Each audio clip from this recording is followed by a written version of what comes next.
Meu boa tarde para todos e todas. Hoje é dia 9 de novembro de 2010, terça-feira. O verbete é o 1742, 4 páginas, 41 logias e 8 máximos. O tema, ancoragem consciencial íntima. A especialidade, intraconscienciologia.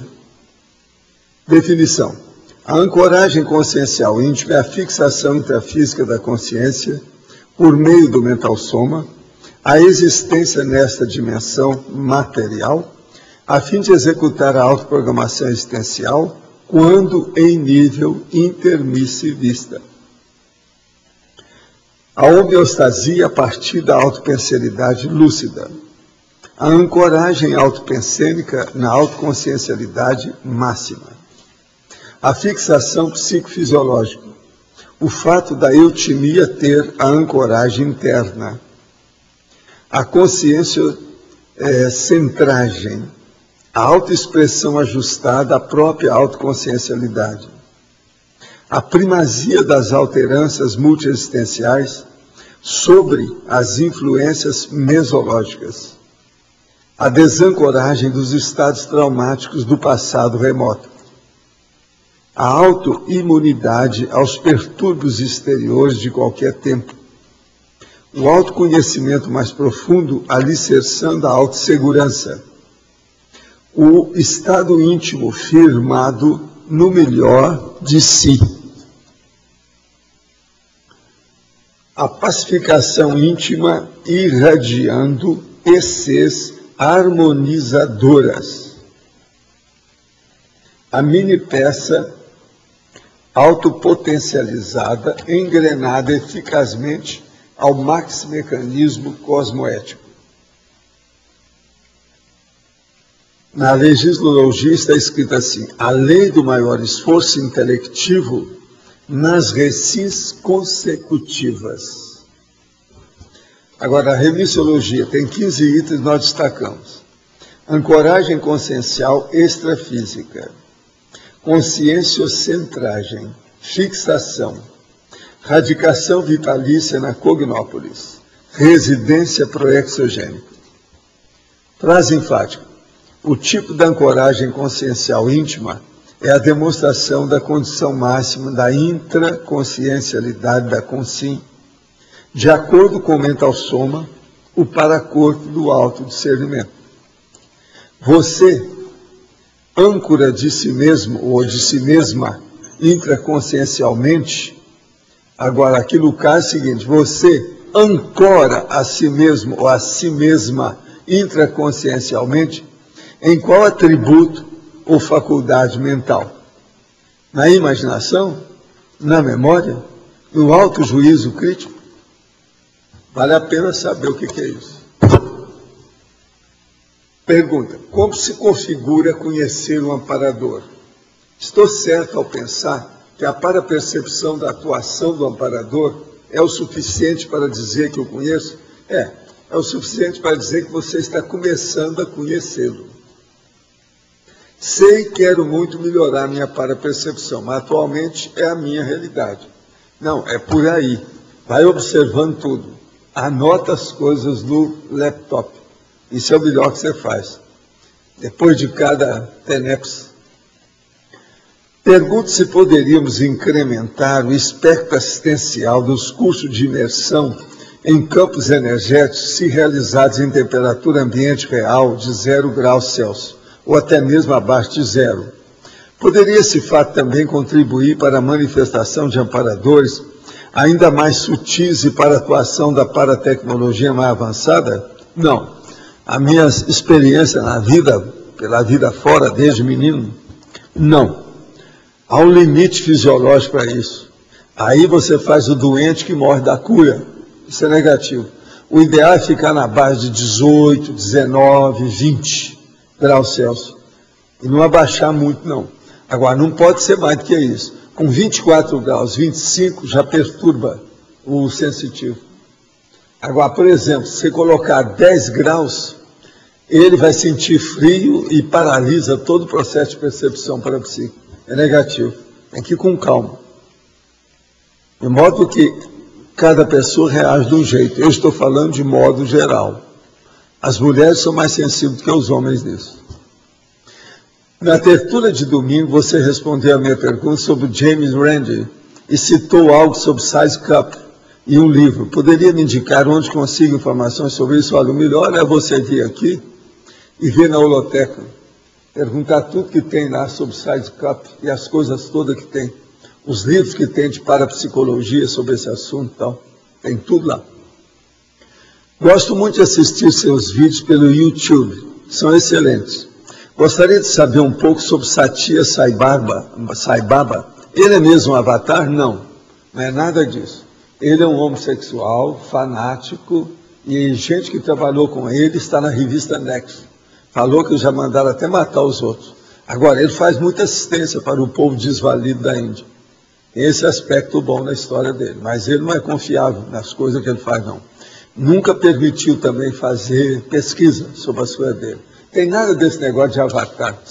Avatar é filme. Em tertúlias passadas, o senhor disse que após dessomar dessa vida intrafísica, voltará a ser Zéfiro. Essa sua afirmação me deixou um pouco confuso. Se o senhor voltará a ser conhecido como Zéfiro, quer dizer então que seu atual trabalho com a conscienciologia é coisa pequena comparado às atuações zefirianas do passado? Porque é mais antigo, o negócio já acumulou mais. Essa minha vida não vale nada. Eu estou com 78 anos, o que vale isso? O Zéfiro é coisa de milênios. Como é que fica? É muito mais do que isso. Agora, não seria interessante dar continuidade ao atual trabalho, assumindo a personagem da sua atual vida intrafísica, o senhor Valdo Vieira? Sendo assim, poderia inferir que Valdo Vieira, então, seria um amigo parcela da personalidade poliédrica do Zéfiro? Isso, pelo fato do senhor ter aproximadamente 55% de suas retrocognições, o Zéfiro teria 100% de retrocognição? É isso aí que eu estou falando, é justamente isso. Agora, ó, é bom a gente esclarecer duas coisas. Primeiro, autorrevezamento, que eu vivo falando, não é uma coisa para a pessoa apenas prosseguir depois daquilo que ela parou, não. O negócio é ela não repetir aquilo que ela já fez. Isso aí é muito sério. Geralmente eu preciso de frisar isso aqui. Quando nós tínhamos lá outra base, a matriz, lá a outra sala, eu tive que falar isso umas 3 vezes durante uma semana, aí com o povo que estava renitente. Então é bom guardar isso. Autorrevezamento não é repetir. Agora, ó, esse negócio de passado é muito difícil. Seria bom também eu explicar um negócio que há muito tempo eu não falo aqui. Muita gente me pergunta, o que era o Zéfiro na época do J. Cristo? E eu tenho uma resposta há muito tempo que eu falo qual é. Eu era o garçom da ceia do J. Cristo. Você sabe que o garçom não existe, né? Isso é uma piada popular, né? Você já viu que a ceia do J. Cristo não tem garçom? Então, eu sou o garçom da época dele. Essa é a minha piada. Ó. Tem 50 anos. Não, no caso lá tinha que ser da época. Era o garçom que não apareceu, sabe? Na ceia, na grande ceia. No manual da ProEx, capítulo 22, Intelectualidade na ProEx, o senhor cita como um dos artefatos saber o livro de referências, página 91. Na frase enfática, menciona que um só livro de referência, não raro, vale sozinho por uma estante repleta de volumes da biblioteca. O que vem a ser esse livro de referência? O livro de referência real mesmo, o melhor deles, é o seu. Aquele que você preparou através de tudo que você tem em matéria de referência. Tudo você anotou. Por isso que eu falo, pega o laptop, anota tudo que tem aí. O seu livro de referência lá no fundo é o laptop. São os registros pessoais da pessoa. É aquilo que tem. Eu, por exemplo, eu tenho um registro dos meus 17 anos, de 1949, aonde é um livro de capa dura, que tem 20 bases e fontes sobre o processo de projeção consciente. Eu estava falando lá com detalhes sobre o desdobramento consciente. Agora veja, eu tinha 17 anos. Quando eu comecei a escrever definitivo aqui a nossa enciclopédia, eu fiz consulta nesse livrinho. Era o meu livro de referência. Agora, o que é que tinha lá? Lá tem algumas datas que eu não encontro em lugar nenhum, a não ser naquele livro meu lá, porque eu andei lendo isso em 1940, 40 e poucos, eu era garoto, e anotava as coisas todas. Então, lá tem. Então, esse livro de referência, vamos começar a entender isso aí. Olha bem o que você faz, é o seu livro de referência. Por exemplo, qual é o livro de referência que a pessoa tem sobre a PROEX, sobre a TENEPS, sobre o estado vibracional? Olha bem, quais são os seus registros?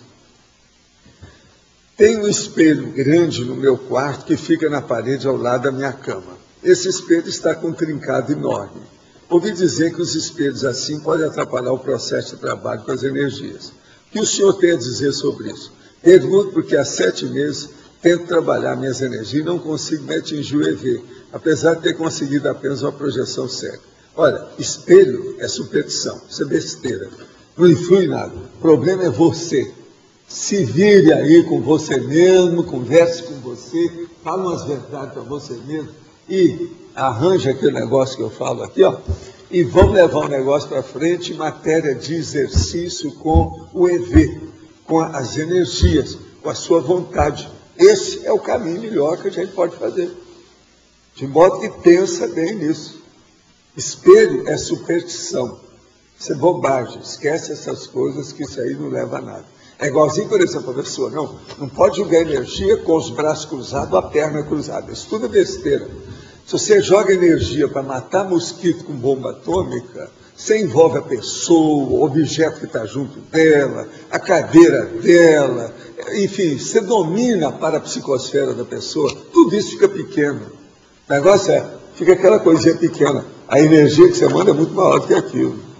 Então, isso tudo é bobagem, é superstição. É um processo de, vamos dizer assim, que já se criou durante muito tempo, essa ideia supersticiosa da história, ou fanática.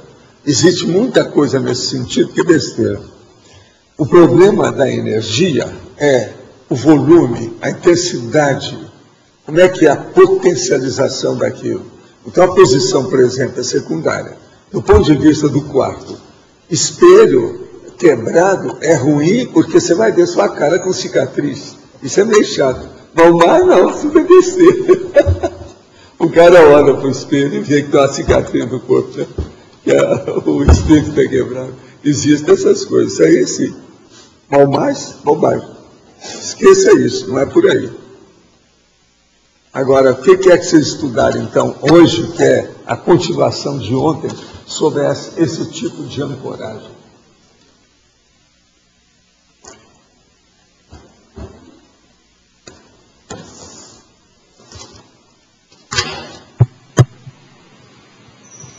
Essa de hoje é a íntima. Você pode falar sobre a questionologia? Como é que a gente faz para avaliar se a ancoragem está fixada sobre a imaginação? O caso todo é o seguinte, o que é que você tem nessa ancoragem? Primeiro você tem que saber, a ancoragem é a fixação intrafísica de você, da sua consciência. Qual que é o fator que você usa mais? É a imaginação? É a memória? É o juízo crítico? É o seu discernimento? É a associação de ideias? O que é que você faz para fixar você? Por exemplo, teve uma época que você estava muito preocupada com você, porque você achava que você era muito dispersiva, lembra? Você começou a estudar conscienciograma. Hoje, o que é que você usou mais para te fixar? Todo mundo aqui tem que procurar isso. Aquele que não fez, ainda tem que chegar lá. Isso é inevitável. Ou nessa vida ou noutra, as pessoas vão ter que estudar isso. Por exemplo, o meu atributo que eu uso, você sabe qual é, não? Qual que é? Autodeterminação. Olha o meu jeito. Eu, por exemplo, sempre fui assim, já rapazinho já era. Para mim é um desafio, quer dizer, o repto, eu acho o máximo. É a maior competição, eu comigo mesmo. Então, esse é um processo de fixação psicofísica. Entende como é que é? Professor Valdo, B aqui em cima. Pode falar. Em fatologia, na terceira linha, quase no final, o senhor poderia ampliar esse item? A primazia das alterâncias multiexistenciais sobre as influências mesológicas. E é o que você seguinte... está fazendo. Ela está preocupada porque é isso que ela faz. Você queria que eu fizesse um elogio a você? Por isso você lembrou isso aí. Ela é o máximo nisso. Ela conseguiu superar o processo de você viver aqui, com a parte da família, essa questão toda. Isso é a primazia das alterâncias multiexistenciais sobre as influências nordestinas. E a seguinte... Vocês estão vendo que está havendo uma briga danada com esse negócio do nordestino, vocês viram? Povo lá quebrando um galho com o negócio, coisa horrível aquilo, um negócio totalmente anticosmoético, totalmente errado. Sobre o quê? E a seguinte, que é a desancoragem dos estados traumáticos do passado. Como é que nós podemos tirar proveito da aplicação da técnica de mais um ano de vida? O caso todo é o seguinte, lembrar que o passado a gente não muda.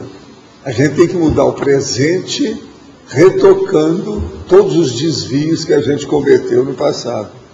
Agora, a desancoragem dos estados traumáticos, às vezes, por exemplo, uma pessoa vem às vezes até com sinal no corpo humano que aquilo é a cicatriz do psicossoma que passou para ela. Temporariamente já tem aquilo. Quer dizer, isso tudo tem que ser cortado do mapa. A gente não pode trazer uma coisa dessa. Agora, você poderia trazer, por exemplo, se for uma dragona parapsíquica, aí já muda de conversa. É outra coisa. Agora, não pode trazer nenhuma marca que seja um estigma patológico, alguma coisa negativa.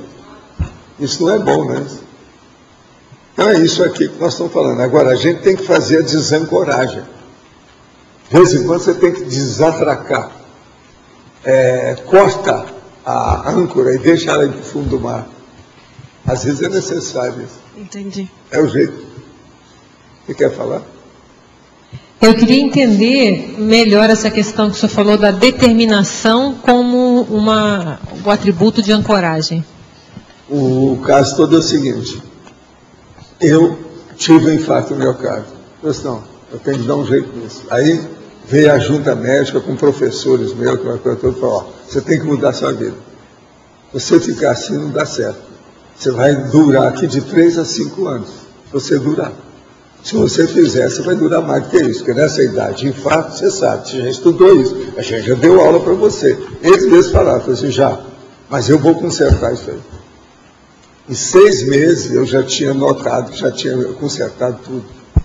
Mas eu não tinha prova disso. Agora, com os aparelhos, comprovou direitinho, está lá. Uma cicatriz no meu coração, com o troço todo foi feito. Entende? Veja, isso é determinação. Outra coisa, a partir dali, eu comecei a fazer dieta, comecei a ver a minha pressão, porque nunca mais eu tive pressão normal a partir daquilo. Foi a consequência que ficou. Você está entendendo? Não teve jeito. Até hoje eu tomo remédio para pressão. Agora, então, de 3 em 3 meses eu viajava para não ficar lá, porque era o único jeito. Ficando lá eu tinha que atender todo mundo, né? Não dava. Então, de 3 em 3 meses a gente saía. Saía 10 dias, uma semana, às vezes 15 dias. Dependia o que era.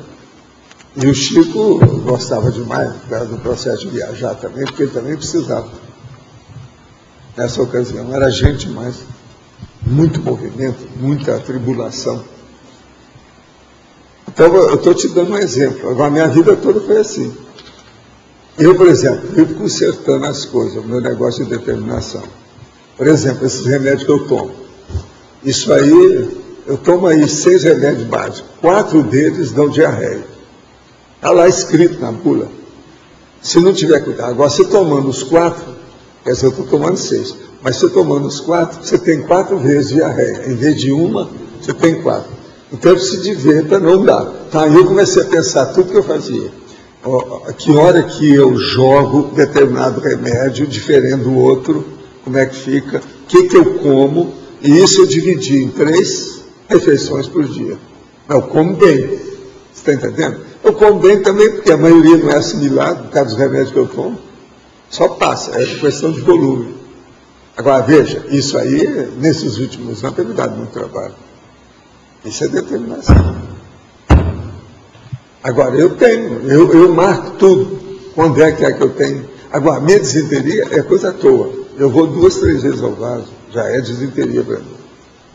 Se todo dia eu não vou uma vez, se eu vou 3 vezes, é preciso desse, já é desinteria. Pelo jeito, a gente já sabe, eu sou especialista desde que eu estudei esse negócio. Então, eu vou olhando.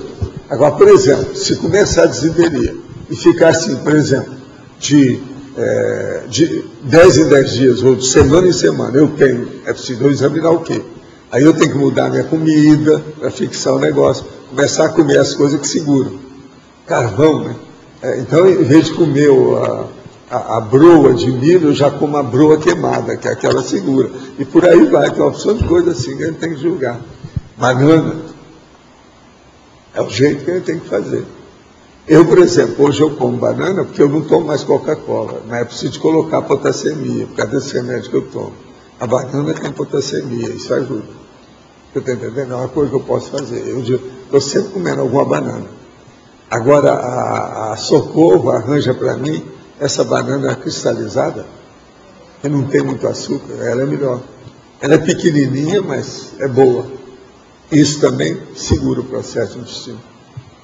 Então, o caso todo é determinação. Você tem que estar estudando para ver a fixação. Agora, ó, tudo isso é fixação. A fixação, isso aqui é importante, ela começa pela saúde do corpo. A saúde do soma. Observa bem que você vai rodar, você vai chegar a essa conclusão. É quase que inevitável.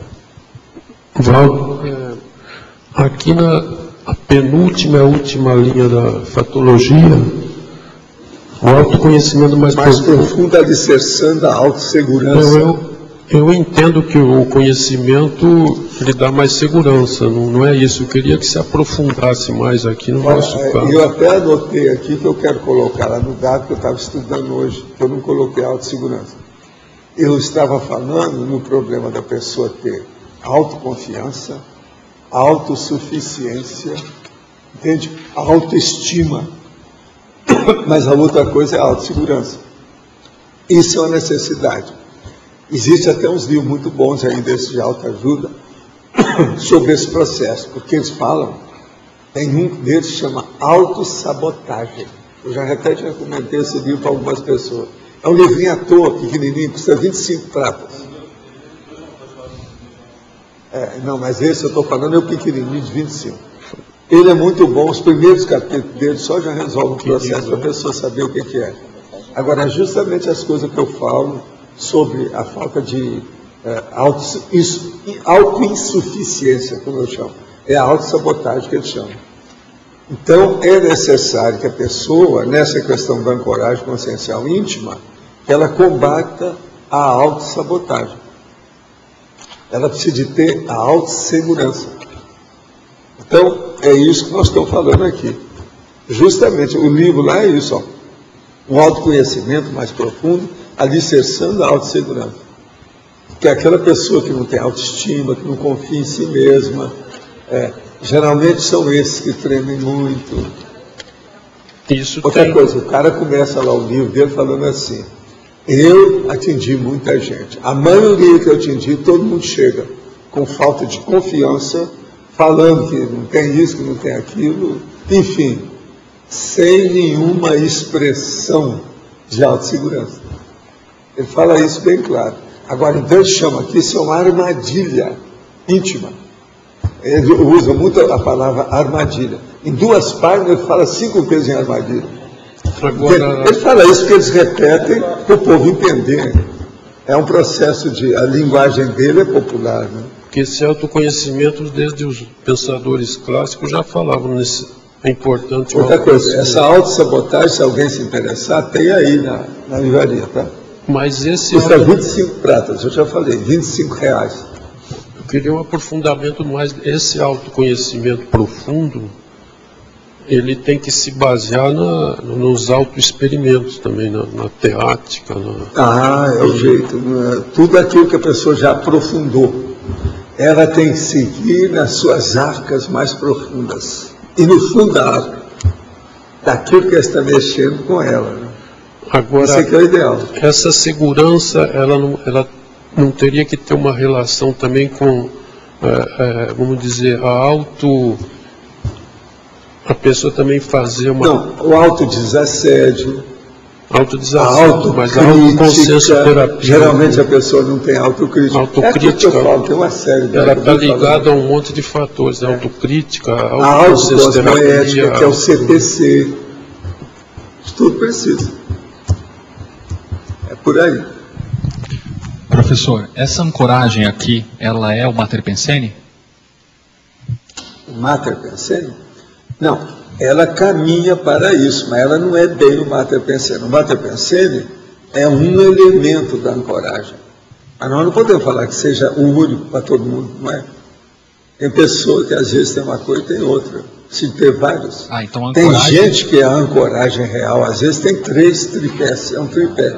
Tem 3 pés. Então a ancoragem é mais abrangente que o Mater Pensene. A ancoragem é mais abrangente, o Mater Pensene é uma parte básica. Mas, por exemplo, uma pessoa que você pode falar que tem uma ancoragem baseada no Mater Pensene é aquela que o Mater Pensene é o Mega Trafor. Aí já muda de figura. Tudo são condições íntimas da consciência que a gente tem que estudar. Né? São detalhes sutis da situação. Agora, como cada pessoa é diferente da outra, a gente tem que ver. Agora, generalizar isso e falar que não, eu acho que aí está exagerado. Tem que ir com calma. Outra coisa, a verdadeira ancoragem consciencial íntima, depois de um certo nível, por exemplo, não é questão de um evoluciólogo que vem aqui, um homem ou uma mulher, que seja evoluciólogo. O processo dele é parapsíquico. Então é multidimensional. Então, como é que fica? É uma ancoragem que está presa na paraprocedência. Agora, olha o meu caso, com o processo do OFIEX. Aonde está a minha ancoragem real? Aonde eu me escondo? É no meu quarto de dormir? Não. Eu prefiro a OFIEX. Vocês vão procurar, não me acharam, porque eu estava no OFIEX. Bateu lá em casa, ninguém respondeu, tá no OFIEX. Nhoque, nhoque, who is there? Tem alguém aí? Quando o senhor perguntou qual era a sua ancoragem, eu achei que era o parapsiquismo. O senhor falou que era o determinação. Não, eu sei, mas o que nós estamos falando aqui, Rosa, é do ponto de vista dessa dimensão intrafísica. Eu estou falando para eles, são esses casos como o negócio é variável e composto. A coisa é mais complexa. Você entendeu, né? Sim, mas pela tertúlia de ontem... Agora, existe uma outra ancoragem aí. Tem mais. Né? É bom ver. Entende? Pois é, aqui, ancoragem extrafísica. Essa aqui é interna, agora ainda tem a externa. Como é que fica? Agora, a extrafísica está aqui, olha lá. Ofiexologia homeostática, foi de ontem. Mas assim, o senhor ontem mesmo estava falando, né, que o que determinou o senhor entrar na ProEx foi que aos 14 anos o senhor já sabia o que queria. E isso dependeu muito mais do parapsiquismo do que... Sim. Então, por isso que eu fiquei achando que pudesse ser... Mas... Não, mas a ancoragem íntima física não é o FIEC. Vamos entender isso. Então, posso perguntar Ela já transcendeu, pode falar. Na sinergismologia, você colocou assim, o sinergismo consciência para cérebro afinados. Aí, quando a desafinação do cérebro, eu entendo. Agora, a minha pergunta é, tem algum caso, qual seria o exemplo do desafinamento entre a consciência e o paracérebro? Sim, perfeito. A pessoa está com uma raiva danada, igual aquela mulher que gosta de sentir raiva. Isso é do paracérebro. O paracérebro dela está furado, já foi para o espaço há muito tempo. Como você disse, foi para o escambau. Mas não longe. Mas não é a consciência dela que está naquele nível? Se é o paracérebro, o que é? Não é a consciência? Então a minha pergunta é essa, consciência e paracérebro é a consciência básica da pessoa. Agora, gente, meu negócio é bravo, né? O povo, por exemplo, faz aí uma crítica ao meu processo, que eu fiz a proposição da projeciologia e da conscienciologia, né? Agora, eu só publiquei isso lá para 1980, 81, por aí. Agora, eu já falava nisso em 1950. Como eu falava de espiritologia, que era o nome, mas eu achava melhor conscienciologia, já naquela época. Mas não publiquei nada disso. Então tem um cara aí, que é um grande, dentro da jurisprudência, que é filósofo, etc., que ele fez, dentro do livro dele, falou sobre a ciência, conscienciologia, em 1969. Então eles acham que eu estou totalmente furado. Só que tem que a conscienciologia dele não é a minha. A minha proposição é da ciência completa, holossomática, multidimensional. O homem é jurista. Ele nunca vai tocar no assunto desse. Tem nada a ver com aquilo. A consciência dele é menor do que a minha. Não é a mesma. Eu nem vou citar, eu sabia da existência disso. E sabia de outros que já falaram nisso antes. Agora o povo vai para a internet e fala, está errado, não foi ele nada, porque teve o cara que falou. Eu não entendo nada que é a conscienciologia que eu estou falando aqui. Então, veja, o processo do parapsiquismo, ele é básico para nós, por causa do holossoma. O que é que eu falo quando eu digo sobre conscienciologia? É o estudo da consciência inteira, ou integral, que tem holossoma, a multidimensionalidade, o parapsiquismo, a holobiografia, a paragenética, a multidimensionalidade e a multiexistencialidade. Tem nada a ver com essa outra conscienciologia a partir da filosofia tradicional ou da jurisprudência. Besteira. Não é por aí. Agora veja, não adianta querer expor isso para esse povo. Eles não vêm aí, não estudaram nada do que a gente está falando, não leram o que é que eu estou mostrando, o que é conscienciologia que nós estamos. A proposição que eu fiz não é a conscienciologia do homem, é outra. Professor, em termos de auto-ancoragem consciencial íntima, a gente poderia dizer que está muito similar, muito conectado à autossegurança, né? Mas a autossegurança que a gente está falando aqui, está lá. O autoconhecimento mais profundo, alicerçando a autossegurança. Quando a gente fala ali do... Autoconhecimento profundo. É a autocognição máxima. Porque vai a segurança, intra, extra, e tudo mas fixando eu aqui no intrafísico. Mais do que essa, que eu acho melhor em certos contextos, que é a autossuficiência. Que aí você não só tem segurança, como você se libertou. Você não está apoiado em mais ninguém, não precisa mais de arrimo. Você está livre, o seu livre-arbítrio está funcionando livremente. Livre-arbítrio funcionando livremente. É uma das coisas mais difíceis que tem. É mais um paradoxo para você, né, que você gosta. Porque na sinergismologia, ali você coloca também sinergismo, consciência, paracérebro, cérebro afinados. Né? É a consciência que está afinada com o paracérebro e o paracérebro afinado com o cérebro. Mas a coisa mais séria é o cérebro ser afinado com o paracérebro. Isso aí que é o mais bravo. Mas aqui, ó, os três têm que estar afinados. Vocês se viram. Pode trocar as posições, fazer o que for. O negócio é afinar. A questão básica é que os três estão funcionando e funcionando bem. Então, por exemplo, eu tenho que me afinar. No caso aqui, respondendo aquele questionamento, o Walter tem que se afinar com o Zéfiro. Suponha que o Zéfiro seja o meu alter ego.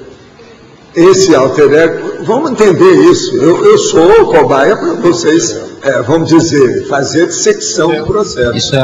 Então veja, eu sou Paulo, tá certo? É um boboca que está aqui, vivendo 78 anos, fazendo uma força danada para acertar nas coisas. Agora, tem um outro, que é o conjunto de muitas vidas. Então, ele é holobiográfico, ele é paragenético, ele tem uma existencialidade muito maior, ele tem a recuperação total dos cons. É outra coisa. Esse seria o meu paracérebro, meu alter ego. Alter ego superior, não é? E o outro nome que nós já arranjamos, identidade extra. Agora, eu, até que ponto? Me perguntaram, essa semana mesmo eu falei, meu negócio está na base de 51, 55%, que eu tenho confiança daquilo que eu lembro, daquilo que eu já recuperei dos cons. O que é que eu falo? Sempre falei, há muitos anos. Uma pessoa que já recuperou até 75% dos cons, ela é fora de série, já é genial. Você está entendendo? Porque se ela recuperou mais de 50%, é gente fora de série. No mínimo, ela já fez todos os cursos intensivos, já sabe tudo isso, senão não adianta nada. Como é que é? Tem lógica isso que eu estou falando? Vocês não têm que admitir nada que eu estou falando. Tem que usar o princípio da descrença. Acabar comigo.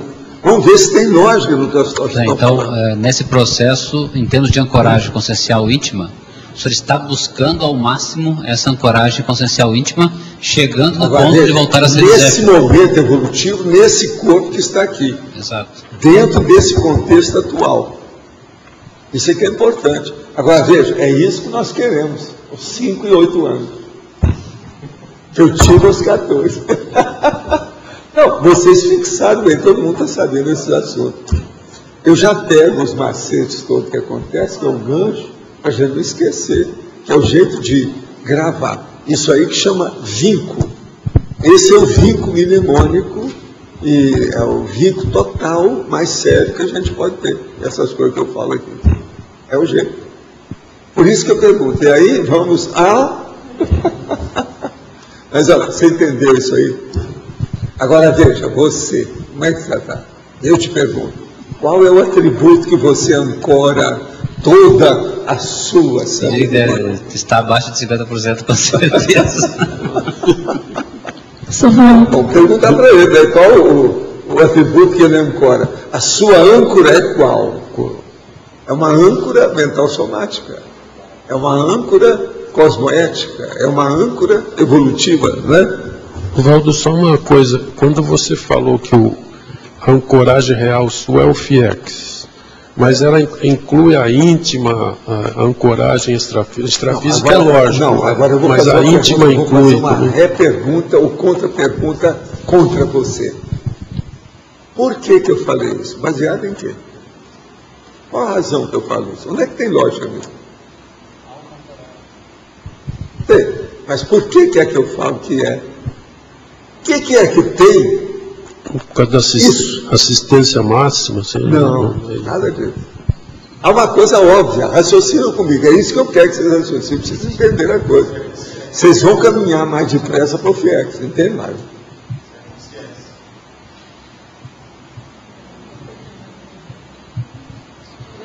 Por isso que eu falo, né, que o FIEX é difícil o povo entender. Qual foi a pergunta que ele fez para mim? Ele vira para mim e fala assim, você disse que a sua ancoragem consciencial íntima, real mesmo, está na UFIEX. Então eu viro e faço a contra-pergunta para ele. Me explica, por que é que eu falei isso? Onde é que está a lógica da minha assertiva? Por que eu afirmei isso? Aí vocês têm dificuldade de entender isso. Por isso que eu falo que o FIEX é difícil. Agora, uma coisa óbvia, o que é? Tem uma ideia? Mas não é só isso, o problema é esse. É porque lá, a minha recuperação de cons é maior. Ontem eu falei isso aqui. Eu lá tenho a recuperação de cons. Outra coisa, eu tenho a recuperação de cons, quanto mais eu trabalhar no FIEX, mais lúcido eu vou ficar aqui, se o meu corpo aguentar. Vocês estão entendendo? Existe esse pós-escrito. Se o meu corpo aguentar. Por que é que eu tomo conta da minha saúde? Eu não quero que a parte justamente física do sapato vai prejudicar o corpo. Você está entendendo? Isso é o sapato.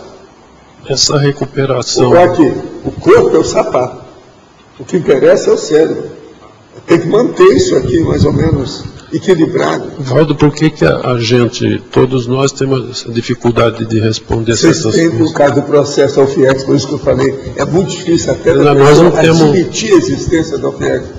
Por que é que eu sempre falei nisso e digo assim, tenha isso tudo como uma hipótese tentativa, uma mera especulação racional, científica, e deixe as coisas acontecer com você para você ver. Agora, eu recomendo para essa pessoa que ela comece a fazer TENEPS, que é o único jeito de ela poder clarear isso na prática, teaticamente, vivenciar o processo. Isso pode ajudar muito.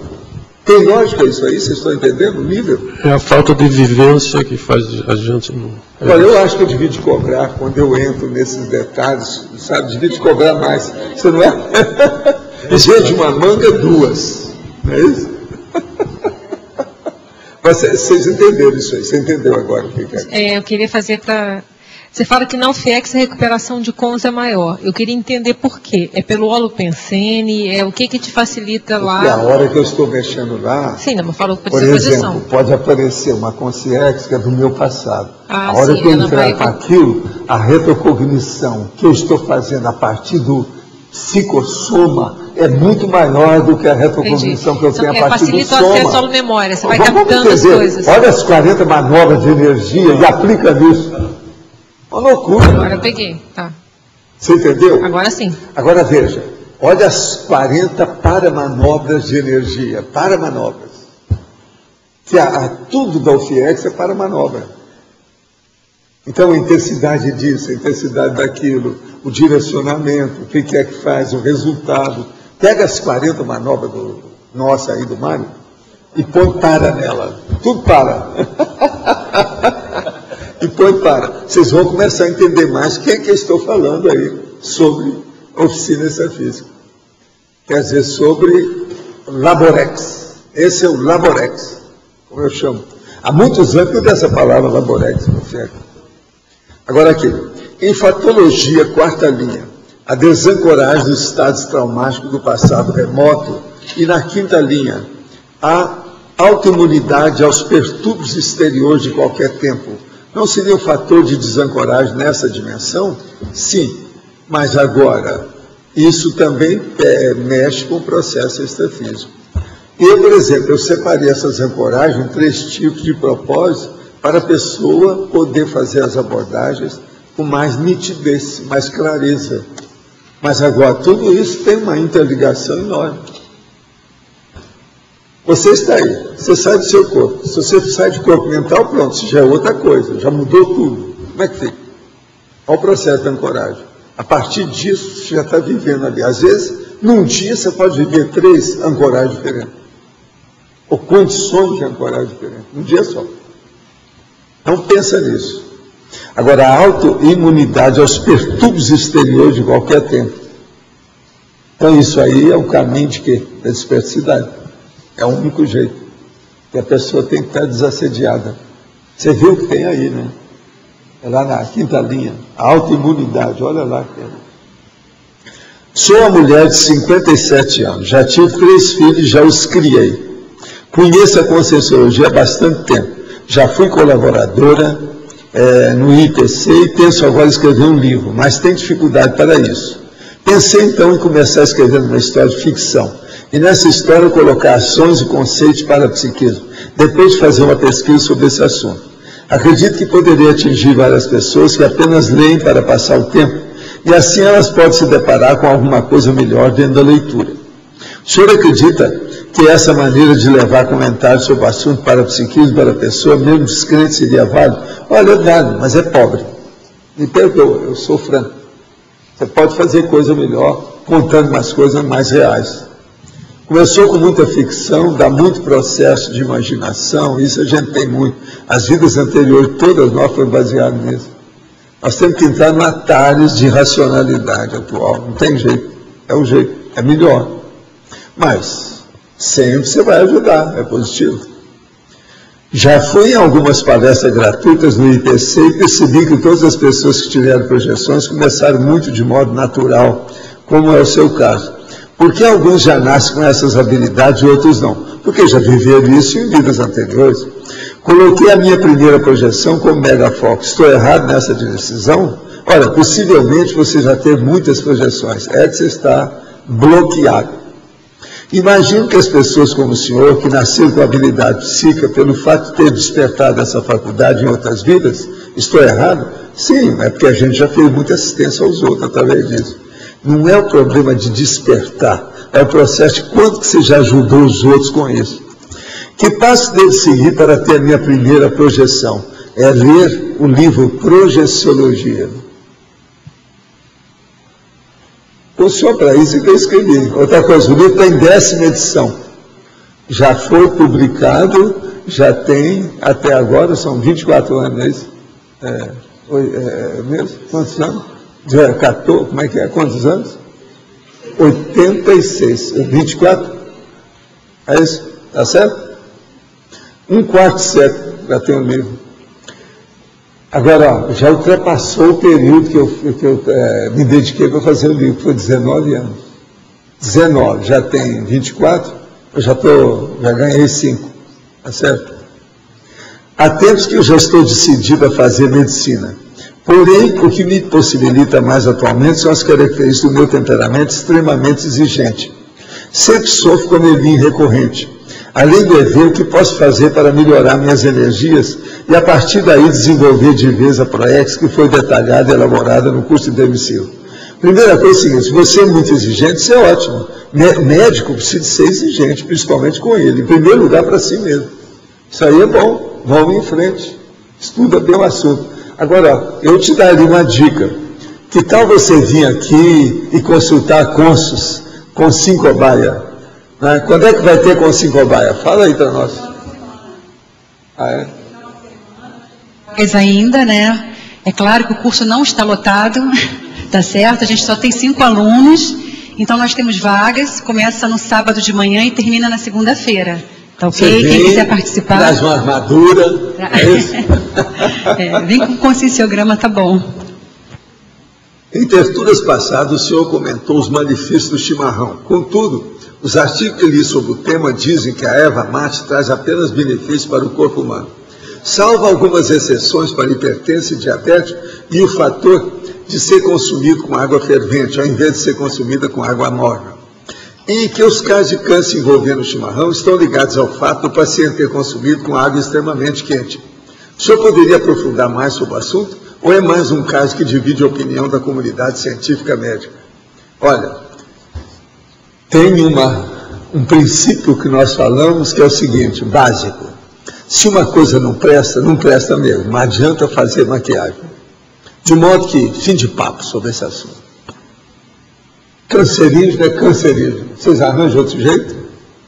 Eu já faço uma força danada para fugir do câncer em matéria de luz, de sol e tudo mais. Agora, já pensou se eu fosse tomar chimarrão? Poderia comentar a ancoragem de fixação íntima da consciência através do princípio do megafoco mental somático? O que é que eu vou falar mais aqui? Nós já falamos quase tudo. Você quer falar alguma coisa? Pois é. Lê aí, fala aí alguma coisa sobre isso, para mudar aqui, para não ficar só eu falando aí, que vocês são fora de série. Afinal de contas, eu estou aprendendo com vocês. É isso? O que eu vejo do princípio do megafoco mental somático é justamente a possibilidade, né, um princípio de você manter sua vida focada mais no mental soma, que é o prioritário. Então, e a ancoragem é uma ancoragem pelo mental soma, está lá na definição. Tem a questões lá no fim. Que fala qual é o atributo mental ligado. Então, eu acho que tem tanta correlação já aqui. Perguntaram aí que nós já falamos. Quanto mais você manter o foco no mental soma, no trabalho mental somático, melhor vai ser a sua coragem, porque a coragem aqui está focada nos atributos mentais. Qual o nome do livro citado há pouco sobre a autossabotagem? Ele é autossabotagem. É o título do livro. Não. Sei, mas olha, esse é só ir lá. Ele custa 25 pratas e é um livrinho. Autossabotagem. Eu acho que é só esse que é assim. Sei, mas é 25 pratas. Achei na internet o ciclo da autossabotagem de Patrícia Hermes. Seria esse? Não. É outro. Olha aí, vamos olhar lá na epígrafe, que eles têm isso lá. É só falar com a Hernani. Internet tem aqui, tem um livro com só o título, Autossabotagem. Isso. Bernardo alguma coisa aqui, o sobrenome. Cheio esse de é bonzinho para qualquer um quente. É livro para criança isso aí. Vamos dizer, teenagers. Né? É livro para teenagers. Pode-se alcançar uma PROEX de nível policármico sem parapsiquismo? Essa aí está uma pergunta muito inteligente, mas está difícil ser respondida. Quem é que quer responder? Ô Juju, você quer falar alguma coisa? Eu queria fazer uma pergunta, mas posso... Não, mas tem que ser essa pergunta. Pode-se alcançar uma PROEX de nível policármico sem parapsiquismo? O que você acha? Não, acho que não. Eu também não. O que você acha? O que você acha? Vamos ver. O Adélio... Não. Tudo indica que não, porque... Agora, e o voto Minerva? Não. Então, Parece que não tem jeito, não dá para fazer esse negocinho para você. O desconto hoje não dá para fazer, hoje não é dia de desconto.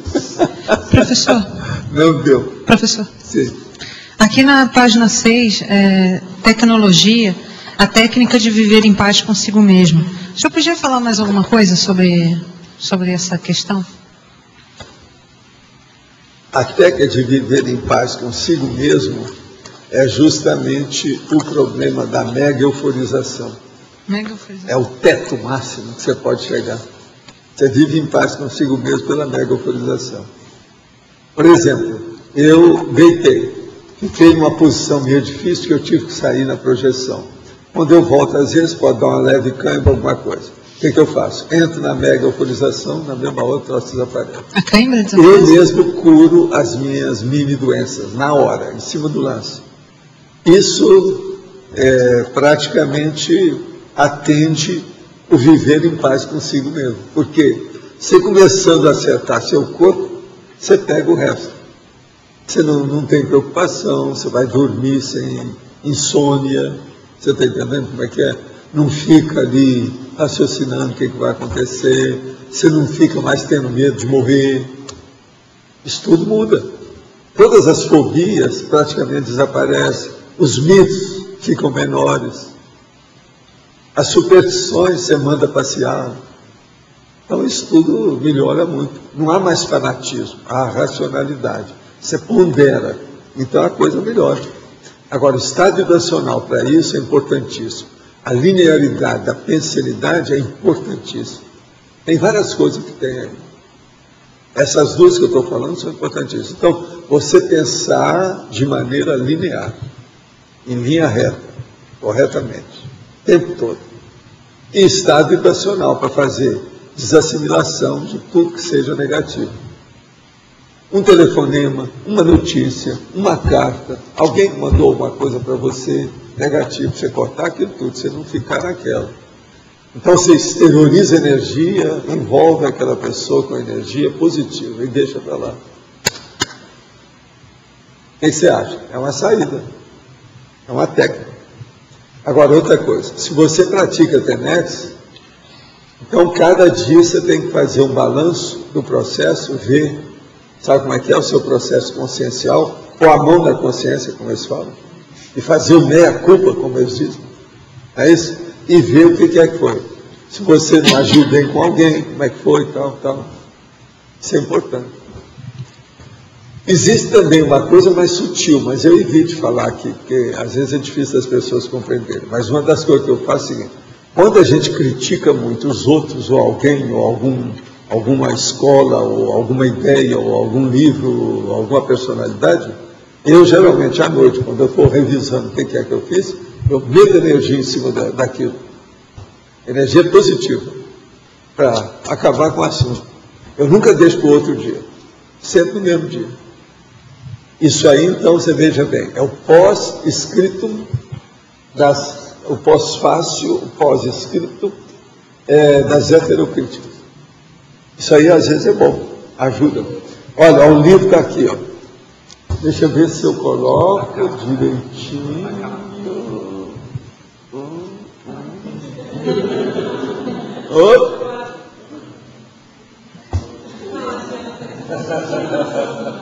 Tá claro? Aqui, eu já vi que a melhor posição é essa aqui, ó, para ficar mais claro. Tá claro? Agora, ó, Bernardo Stamateias, que é o nome dele, tá certo? Ele está matando o negócio. Reconheça e mude as atitudes que você toma contra si mesmo. A editora Academia. Esse aqui não está falando que é 25 pratos. Está faltando alguma coisa. Agora, ó, foi publicado o ano passado, essa editora de São Paulo. Agora, ó, eu acho muito bom, só a introdução aqui, ó, esse aqui não está, porque eu poderia marcar, ó, armadilhas mentais. Ele fala isso em vários lugares aqui. São as armadilhas mentais. Ó, autoestima. Está tudo aqui falando, desde o início. É muito interessante o que ele fala aqui. Ó. Aquilo que eu estava dizendo é o seguinte, ó. Todos nós queremos atingir o sucesso e a felicidade. É nesse caminho que muitas vezes nos sabotamos e, sem perceber, criamos armadilhas mentais. Durante anos de vida no meu trabalho, ouvi os relatos mais comoventes, dolorosos e insólitos de muitas pessoas. Entre as lembranças e feridas existia um denominador comum: a falta de autoconfiança e a incredulidade com que falavam de si mesmo. Agora, ele começa a falar muito de crédulo, acreditar, etc. Eu não uso essas palavras, acho isso bobo. Falta o princípio da descrença. No fim, eu devia te colocar aqui o princípio da descrença, no fim do livro, né? Para a pessoa, se você conseguiu chegar até aqui e amadureceu, agora é hora de pensar no princípio da descrença. Não acredite em nada e nem em ninguém. Faça a experiência por você do jeito que você acabou de fazer. Isso é que seria ideal. Você quer falar alguma coisa? Eu só queria ratificar. Você até hoje mantém esse hábito de rever o seu dia? Até hoje. Até hoje. Outra coisa. Eu faço isso, às vezes até com curiosidade. Porque isso aí me ajuda a memória. Eu nunca falei isso aqui. Mas me ajuda muito a memória. Eu mantenho a memória, que é a memória recente, do mesmo dia. Há uns 4 décadas eu comecei a pensar nisso. Cheguei até a anotar minhas coisas lá, sobre o processo da memória recente, porque é essa que a gente perde. Escuta, eu fui ver lá a minha irmã essa semana. Tinha umas pessoas comigo. Então, eu estava a conversa lá, de todo mundo que estava lá. Daí a pouco eu vi que toda hora tinha uma pessoa que esquecia alguma coisa, eu falava o que era, o nome da pessoa, a data, o que era, onde, como tal. Coisa recente, coisa lá de Minas, coisa daqui, coisa... Agora, a hora que deu 6, eu comecei a anotar. Quando nós estávamos lá no fim, eu abri o jogo e falei com o Chava, que estava lá, falei, Chava, essa é a 10ª vez que eu vou servir aqui de dicionário para vocês. Se der bom, eu cobro esse negócio agora, gente. É auxiliar, é lexicológico. Qualquer coisa não, é o fulano que é o fulano. Ele falou, não, a data é tal. Não, o lugar foi esse. Já tinha 12 coisas que eu lembrei. Agora veja, a não ser a minha irmã, todas as outras pessoas são mais novas do que eu. Entendeu? Eu falei assim, pois é isso, eu devo a memória recente, que é a mais difícil de manter. E esse caso da TENEPS, agora quem falou esse caso da TENEPS para mim foi o vereador. Há muito tempo ele falou assim, ó, isso aí, você recomenda, que a gente recomenda que a pessoa faça a revisão do dia. É uma espécie de revisionismo da vida dela naquele dia, ajuda demais a memória recente. Ele tem razão. Agora, faz umas 4 décadas que eu levo isso em consideração, pensando na memória. Então, veja, é um golpe também meu, né? Diário também, né? Funcionaria assim, né? Pois é, o diário é para isso. Ajuda.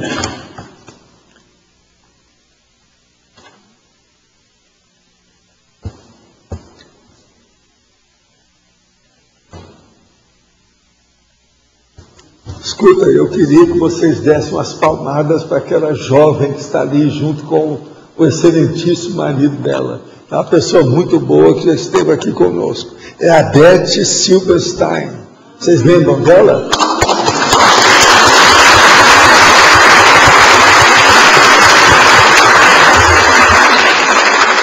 Vocês encheram a Beth de pergunta quando ela esteve aqui, lembra? Lá no discernimento. Na heterocrítica, etc. Tal. E como é que estão as coisas? Tudo bem com você? Fala algumas palavras para nós, pelo menos para a gente ver que você está viva, falando firme. Hein? Eu lembro dela lá, os dois estavam lá na nossa sala, lá embaixo. Né? Boa tarde, todo mundo. Prazer estar aqui de novo com vocês. Nunca esqueço da Graça, a gente se fala sempre, né? Também. Não, a Graça me falou que você estava na cidade, ela ficou sabendo. Ele veio assim, jogar vamos ver basquete. Se ela aparece aqui, eu quero ver como é que está o casal. Queria saber. Então, nós estamos bem, graças a Deus. Meu filho continua na Opus Dei. Ah, é? Agora ele está em Roma, provavelmente estudando para ser Deus, né? Ah, é? E de vez em quando a gente se fala por e-mail, ele continua cada vez mais dentro daquela babaquice toda. E eu continuo fazendo a minha parte de formiguinha, né? Combatendo agora, essa... Eu posso fazer uma pergunta, já que todo mundo faz pergunta claro. para você, eu também tenho a minha. O nosso amigo Alckmin, que foi eleito agora, ele é do Opus Dei. Ele é do Opus Dei. Então tá. Não teve... Ele nega, mas tem várias provas que ele é do Opus Dei. Tem várias provas que ele é. Tem uma foto, eu tenho isso no computador em algum lugar lá em casa. Tem uma foto dele no Estadão e ele está abrindo um papelzinho assim. É uma foto que uma vez saiu, uns 6 anos atrás talvez. Foto de meio da página do Estadão.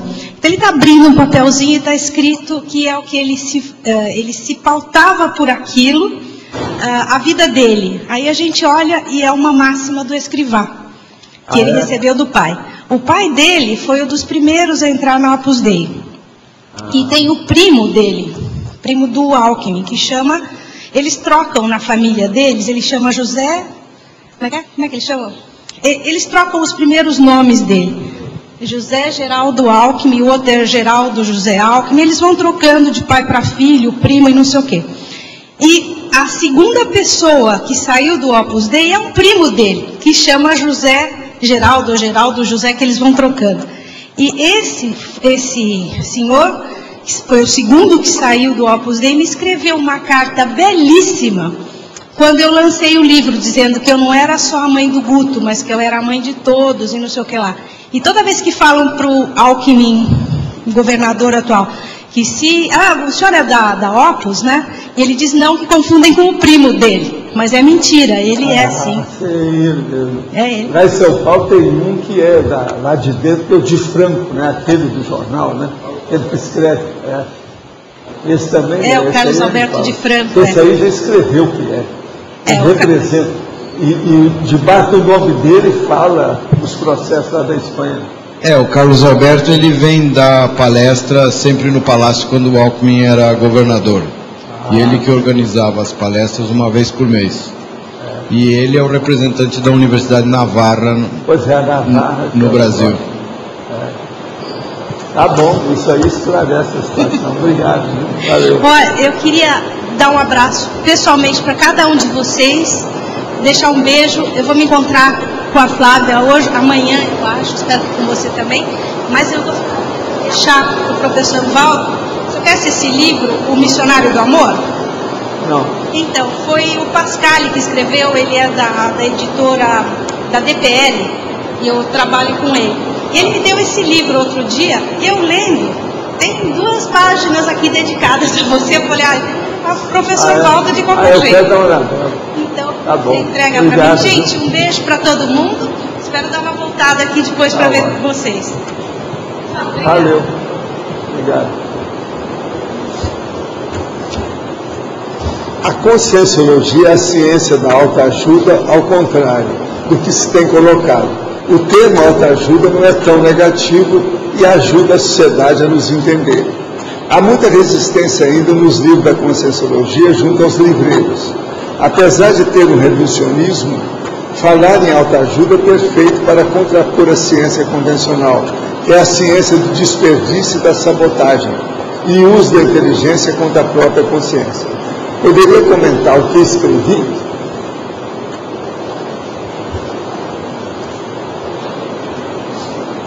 Olha, o caso todo aí é o seguinte: até um certo ponto, a autoajuda hoje é muito desmoralizada porque são livros de instant books que eles fazem para pegar dinheiro.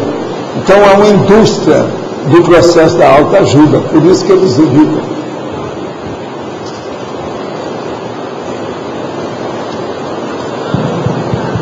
Por isso que eles evitam, não sei se agora pegou, eles evitam então falar muito do processo de autoajuda, porque hoje é uma indústria violenta. Então, é processo da prostituição da expressão. Existe isso.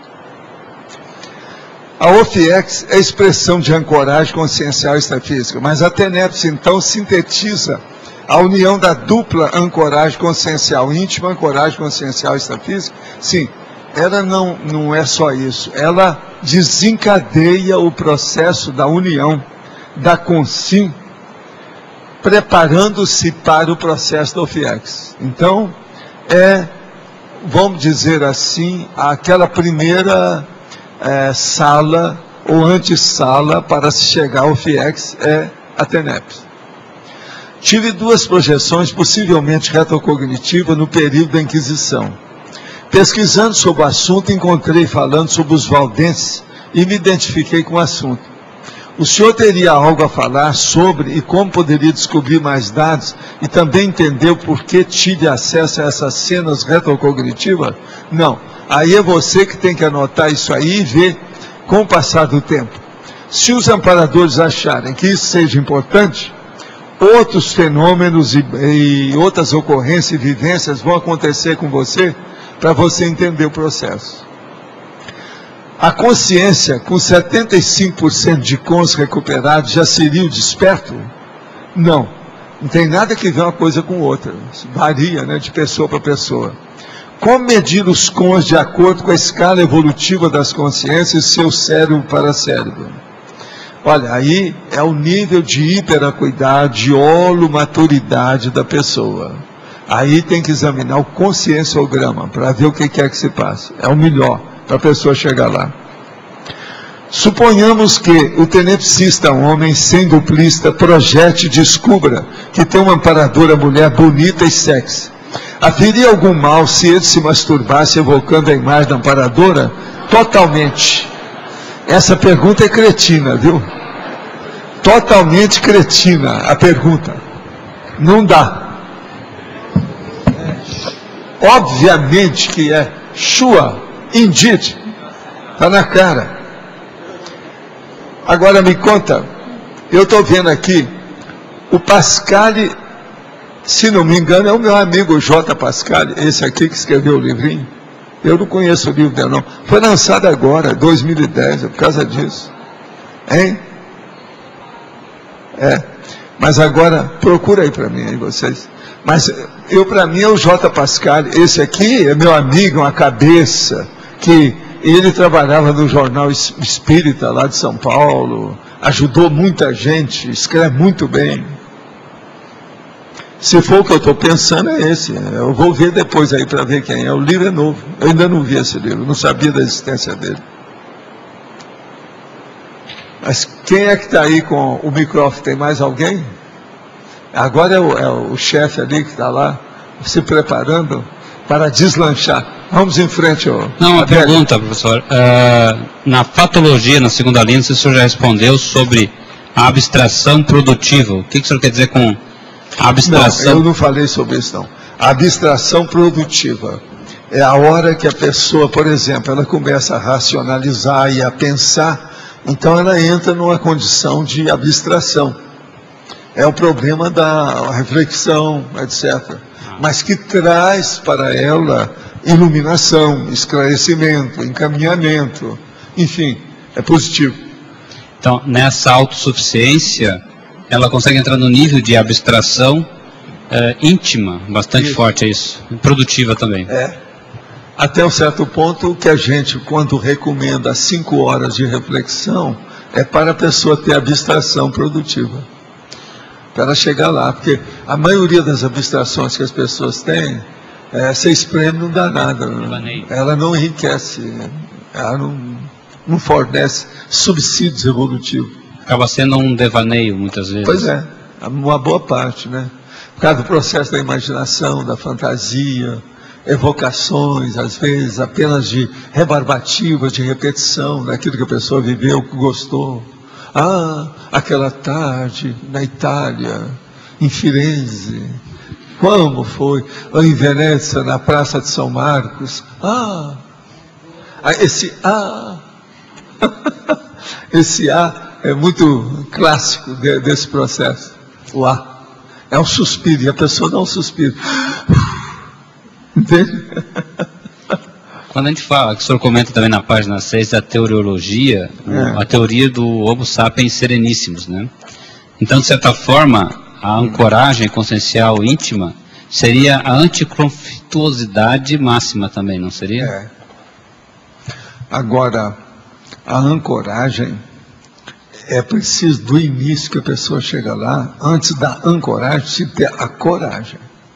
A coragem de quê? Da pessoa se enfrentar, dela ver o que tem. É o processo da Conscius. É a primeira vez que a pessoa aparece, por exemplo, no curso da Conscius. Tem que ter coragem. Tem que ter hombridade.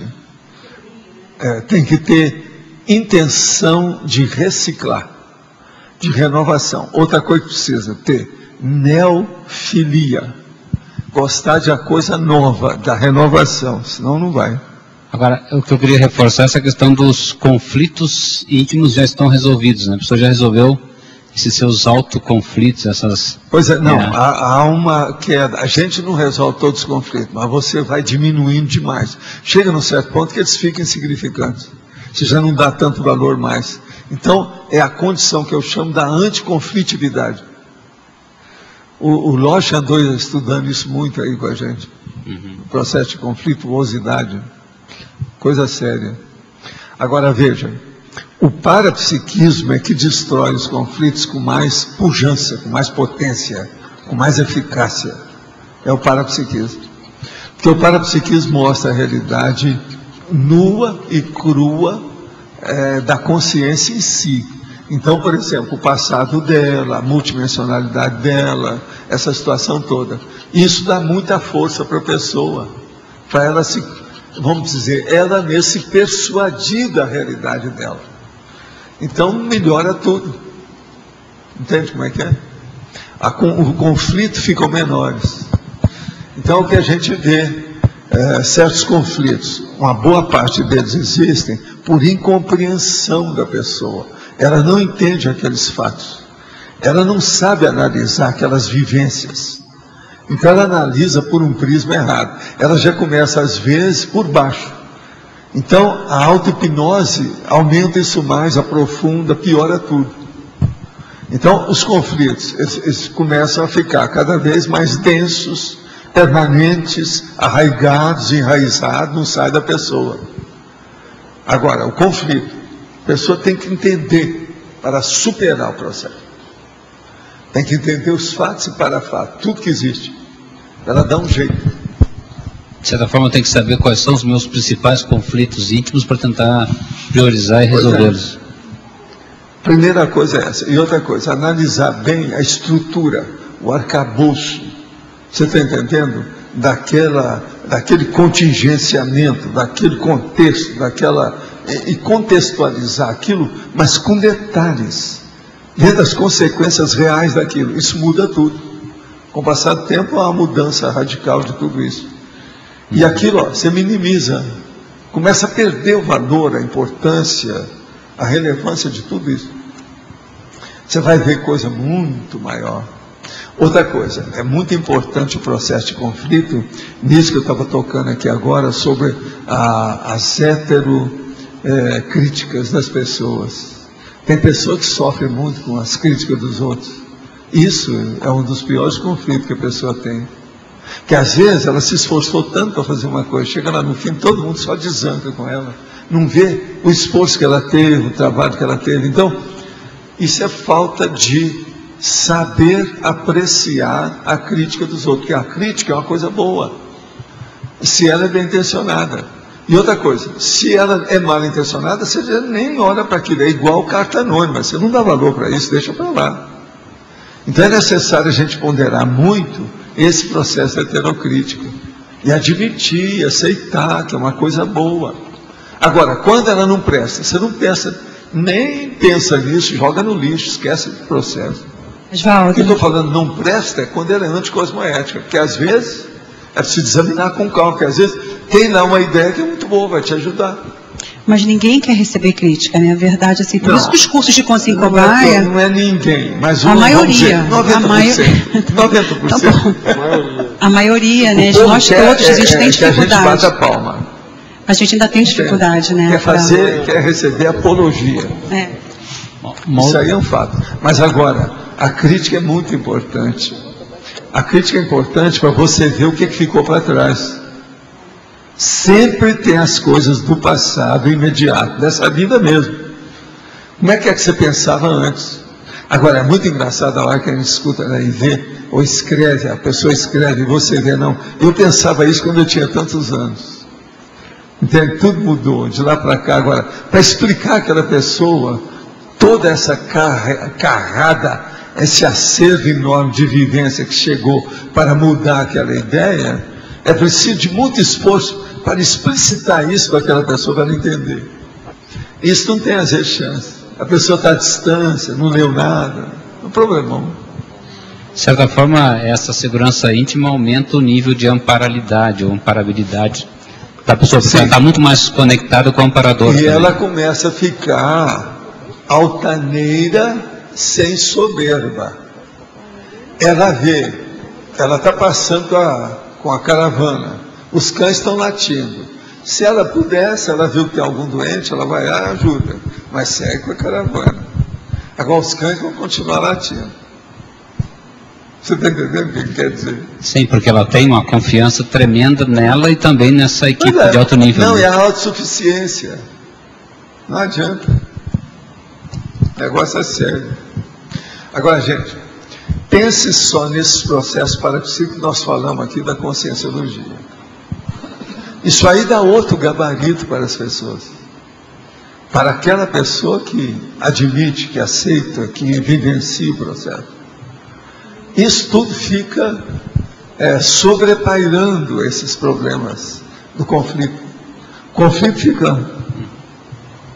Entende? O sobrepairamento aniquila os processos de baixo. A raia miúda do processo bobo.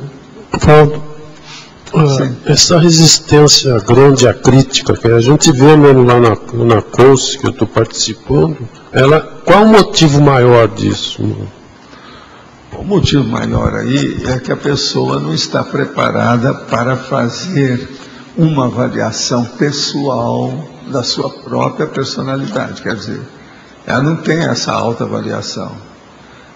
Se ela não tem, e ela não fez, e ela não está preparada para isso, ela quer que faça uma autoavaliação, mas só de exaltação dos trafores que ela tem. Se falou de algum trafar, ela não se sente bem com isso. Ela não está preparada para o assunto. É como se puxasse o tapete dela. Ela fica sem chão. Então é necessário ir com calma. Por isso que o processo aí do curso da Consincobaia é importantíssimo. Porque a pessoa já vai preparada para o que deve é. Ela já vai preparada que ali tem muita gente que pode fazer críticas a ela. Ela vai mostrar uma coisa que o espelho, ela não soube interpretar o espelho da casa dela. O espelho está refletindo a pessoa dela, mas ela está interpretando errado. Porque a autoimagem que ela tem é diferente da autoimagem, da imagem real dela. Agora, talvez tem que preparar mais o ambiente para criticar também, não sei. Geralmente é isso. Agora, outra coisa, uma das manifestações que amadurecem mais a pessoa é essa autoavaliação da personalidade. A pessoa fica mais madura, mais rápido. Isso é muito importante. E ela, outra coisa, ela também vê mais detalhes do delineamento da programação existencial. Isso é seríssimo também. E essa autocrítica que ela faz, talvez tenha um componente de defesa, mecanismo de defesa, não sei, talvez. Por exemplo, lá na CONS, possivelmente eles sabem disso. A maioria, depois que faz uma ou duas vezes o processo ainda com Consincobaia, ela vê que ela mudou a autoimagem que ela tinha. Não é assim? Muda na hora. Pois é. Quebra na hora toda a ilusão. Aquilo envolve muitos contextos, muitas condições da própria personalidade. E a gente sente um alívio, né? As pessoas não entendem isso. Isso é que é uma pena quem não passou.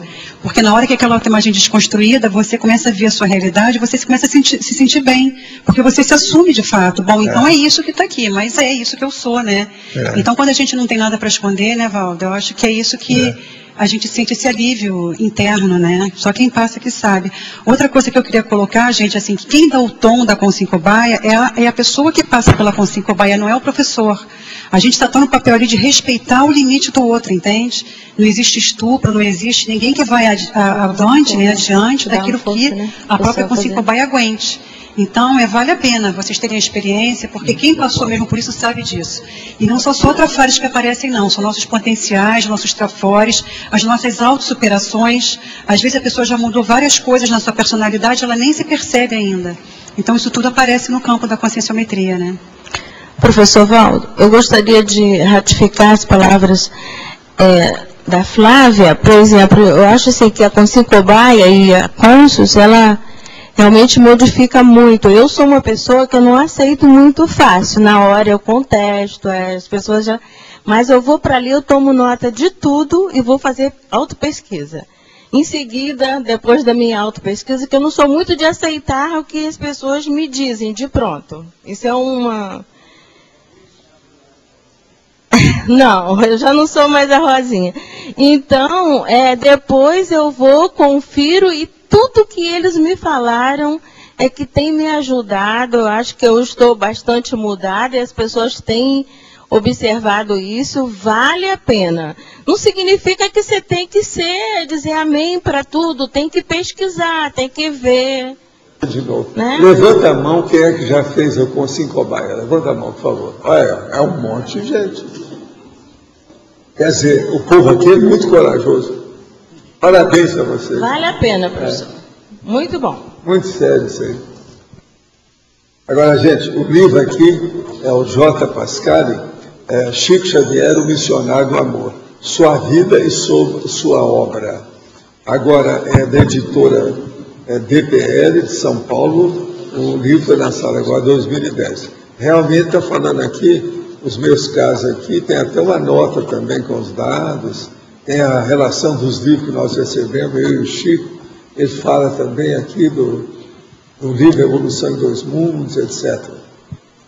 Agora, ele fala aqui, ó, que ele foi minha mãe, encarnação anterior, etc. Tal. Tem 2 páginas realmente falando aqui do assunto, 3 páginas. Depois continua. Valdo. Tem 3 páginas falando isso. O livro é Chico Xavier, o Missionário do Amor. J. Pascali. É Pascali que é o nome dele. Eu vou dar uma olhadela geral no livro. É interessante, está bonitinho, bem feitinho o livro. E outra coisa, tem também uma bibliografia e tem também aqui uma outra coisa. Tem os livros que o Chico Xavier recebeu, as obras do Chico. Tem 445 obras que ele recebeu. Agora, nessas, portanto, tem 17 que foi eu que recebi com ele também. São 17 ao todo, no meio delas. Agora, é interessante. Eu vou dar uma lida, depois eu passo a você sobre a terceira. Valdo. A gente dá uma olhada dela. Aqui. Sim. Com a questão do centenário do Chico e várias entrevistas que você deu para vários jornais e tudo mais, teve algum daqueles momentos em que o Chico estava presente, estava junto assim nas entrevistas? Eu não sei. Eu só sei que ele esteve aqui com o Emmanuel logo que ele dessomou. E eles deram um encaminhamento para ele, porque o Emmanuel ia ressomar. Hoje o Emmanuel é um menino lá na Itália. E ele estava estudando as coisas. A minha turma tinha encaminhado a ele. Quando ele chegou aqui, ele estava com Euforex. Então, eu estava dando um jeito de melhorar isso, que isso aí estava prejudicando ele. Isso foi logo depois que ele dessomou. Ele teve muita assistência. Chico ajudou muita gente. Esse povo todo procurou ajudá-lo. Agora, a minha turma está de olho nisso. Com toda essa vocação... você nunca esquece a sua mãe. Vocês veem, eu vivo falando da minha mãe, né, dessa vida, ele foi da vida anterior. Você não esquece as mães, é sempre procurando ajudar as mães. Mas e com toda essa vocação ele não apareceu mais, hein? Não, eu não vi, né? Ele pode ter aparecido, a gente não viu. Ele deve estar... Ele é muito ele segue as ordens. Se eles deram orientação para ele, não é bobo. O transmentor deve ter entrado nisso, deve ter visto alguma coisa. Agora, é difícil sair do problema da fama, da celebridade, da aura de santificação dele, né? Isso aí deve dar problema para ele. Ele tem que saber conviver com isso. E não é fácil. Mas é a vida. Ele está acostumado com muita gente. Claro que sabe tirar isso de letra. Vamos ver o que dá. Agora, quem é que mais que está aí? O que é que nós está obscuro na questão da ancoragem consciencial íntima? Ainda tem alguma coisa? Como é que nós estamos? O que vocês dizem sobre o assunto? Vocês estão ficando agora, pouco a pouco, bem inteirados a respeito de ancoragem, né? Agora, daqui a pouco, vamos arranjar um navio aí, porque, sobre âncora, você já sabe como ancorar. Aqui. A polinomiologia, você poderia dar uma... Principalmente na autocosmoética. Autocrítica, autocosmoética, autoincorruptibilidade e autodesassédio. Esse aqui é daquilo que nós estávamos falando, que as pessoas precisam, da personalidade. Então você veja, o que é que faltou nesse polinômio aqui? Seria o processo da autossuficiência, isso tudo aqui. Autossuficiência, autoestima, tudo está nisso aqui. Então, primeiro, a autocrítica. A pessoa fazendo autocrítica, o caminho dela é ver o que ela tem e o que ela não tem do ponto de vista moral, ético, da cosmoética. Depois, a incorruptibilidade, que ela seguiu o processo límpido, reto, direto, correto. E o autodesassédio, que é o coroamento disso tudo, para ela caminhar para o processo da dispersidade. Então, o mais importante seria o autodesassédio. Tudo isso para levar ao autodesassédio. Tudo caminha para isso. Por exemplo, a autoincorruptibilidade nada mais é do que a autocosmoética do ponto de vista teático, quando a pessoa já tem uma ideia clara, pacífica, do que é que deve ser e o que ela deve evitar. Então, isso pesa na balança. É muito importante. Okay? Quando eu tinha 12 anos, minha casa foi apedrejada por uma semana. Por várias noites fomos atormentados. Meu pai colocou 3 homens armados em volta da casa e autorizou atirar para matar, se identificasse quem atirava as pedras. No terceiro dia, o medo tomou conta do meu pai e dos meus amigos, que desistiram, concluindo que estavam lidando com coisas sobrenaturais. Meu pai levou benzedeiro e padre. Nada resolveu o problema. As pedras continuaram. No 7º dia, após identificação do fenômeno, meu pai vendeu alguns bens e comprou uma casa em outra cidade.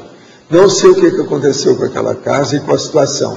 Isso marcou minha vida. Hoje tenho 31 anos. Meus pais enterraram o assunto e não comento a respeito. Por favor, comente o acontecido e informe o que pode ter acontecido. Você quer que fale a verdade? Ou você quer que te tapeia? Você está preparado para o que der e vier? Você é o problema. Você tinha 12 anos, está na cara. Chama epicentro do poltergeist. O poltergeist é aquilo que chama da litoterapia. A litoterapia é como se fosse, através das pedras, estão consertando as pessoas. Então o povo chama isso. Tem vários nomes de lito. Lito é a pedra. Então são aquelas pedras que vêm. Eu já vi isso tudo, isso aí é muito comum. Agora, olha, seu pai era zero à esquerda, não entendia nada. Também não soube mexer com o assunto. Aonde você estava, possivelmente não tinha ninguém que entendia de parapsicologia. Uma parapsicologia já podia, esse negócio já está sendo consertado há muito tempo. Agora, você é o seguinte, quando tem um local de assombramento, que é o caso aí, que tem esse fenômeno de efeito físico de lito, quer dizer, da pedraria, o que acontece com isso? Isso aí acontece a partir da ectoplasmia de uma criança ou um adolescente. Geralmente é entre 3 e 15 anos. Você está com 12 anos, é a cara, a sua cara. Agora, precisava de ver se tinha mais criança na família que estava nessa casa. Agora, de qualquer maneira, você está na cara que o processo é seu. Agora, você deve ser ectoplasta. Você tem que estudar isso, ver como é que é, o problema com calma. Estudar ectoplasmia. Com 31 anos, você agora já está grandinho, já está sabendo o que é. mas ainda está na fase da preparação, ainda não chegou na fase de execução. É o caso de estudar. Se você aparecer por aqui, você abre o jogo para a gente estudar um banho de lógica. Estarei em Foz durante o próximo Carnaval, participando do curso Balanço Geral em 2011. Quer dizer que vai ser um balanço do Carnaval. E gostaria de maiores explicações sobre como ser uma consim-cobaia durante esse período. Tem jeito? Como é que tá? Não tem? Fala aí. A gente na primeira semana, toda a primeira semana do mês, só se a pessoa vir uma semana antes. Se ela vem para Foz uma semana antes do balanço, ela consegue pegar o consim-cobaia de sábado. E a gente pode dar prioridade para essa pessoa que vem de fora, tá ok? Aí com calma. É isso. Ele vem aqui durante o Carnaval. Tem a data? Não sei a data. 7 dias antes. Primeiras... não. Então fala aí como é que é. Não, então já não tem mais jeito. Olha, porque se é a primeira semana de março... Vive escrevendo e mandando questões aqui para mim. Esse é meu freguês de caderno. O balanço vai estar ocorrendo. O balanço vai estar ocorrendo a semana da Maxplex é de 5 a 13 de março. Tá? Então o carnaval vai ser 5, 6, 7 e 8 que ocorre o balanço. Tá? Não, então ele pode participar no dia 4. Exatamente, 4 é sábado, né? Então dia 4 é sábado, ele pode participar do consim-cobaia. Sábado tem um balanço, tá? Ele teria que vir antes. Então ele vai ter que se posicionar e escolher. Eu bastante atenção para ele, porque ele já fez dezenas de perguntas aqui para mim nesses últimos Aí a gente fala com a professora Luimara que pode ser que ela crie uma situação para atender então a pessoa, né? Para a gente atender um consim-cobaia especial, né, Luimara? Você quer falar alguma coisa também, Luimara? Seria bom. Viva a consim-cobaia, viva a Cônsuls, viva o Carnaval, viva o balanço. Isso tudo é a base, né? Olha, o que nós poderíamos fazer é abrir uma turma no dia anterior, então, que seria na sexta-feira, e aí a gente faz esse consim-cobaia, que é aos moldes do consim-cobaia mensal, é das 15 horas às 20 horas. Então, seria na sexta, das 15 às 20. Exato. E são 3 oportunidades de consim-cobaia, só 3 sorteados. São 10 vagas, então 10 pessoas podem participar.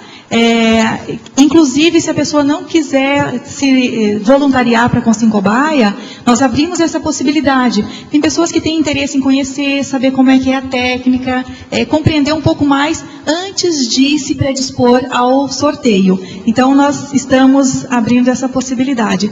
Agora, esse colega, acho que a gente pode pegar o contato e ver se, porque para acontecer o curso, nós precisamos de pelo menos 3 interessados. Gilmar Moreira. Certo. Ele vive escrevendo aqui para mim. Gilmar Moreira. Agora, vocês falam com a Alzira para aparecer nesse curso, tá? A Alzira agora ela é conscienciômetra docente também da Cônsuls. Está lá? Sim, está lá conosco. Ela é boa, porque já passou muito por isso, ela está cheia de cicatrizes. Bom, se nós tivermos 3 interessados, a gente pode abrir o curso, ok? Tá. Não, atenda aí esse meu amigo Gilmar. Vamos fazer força com ele. Vamos abrir a turma, então.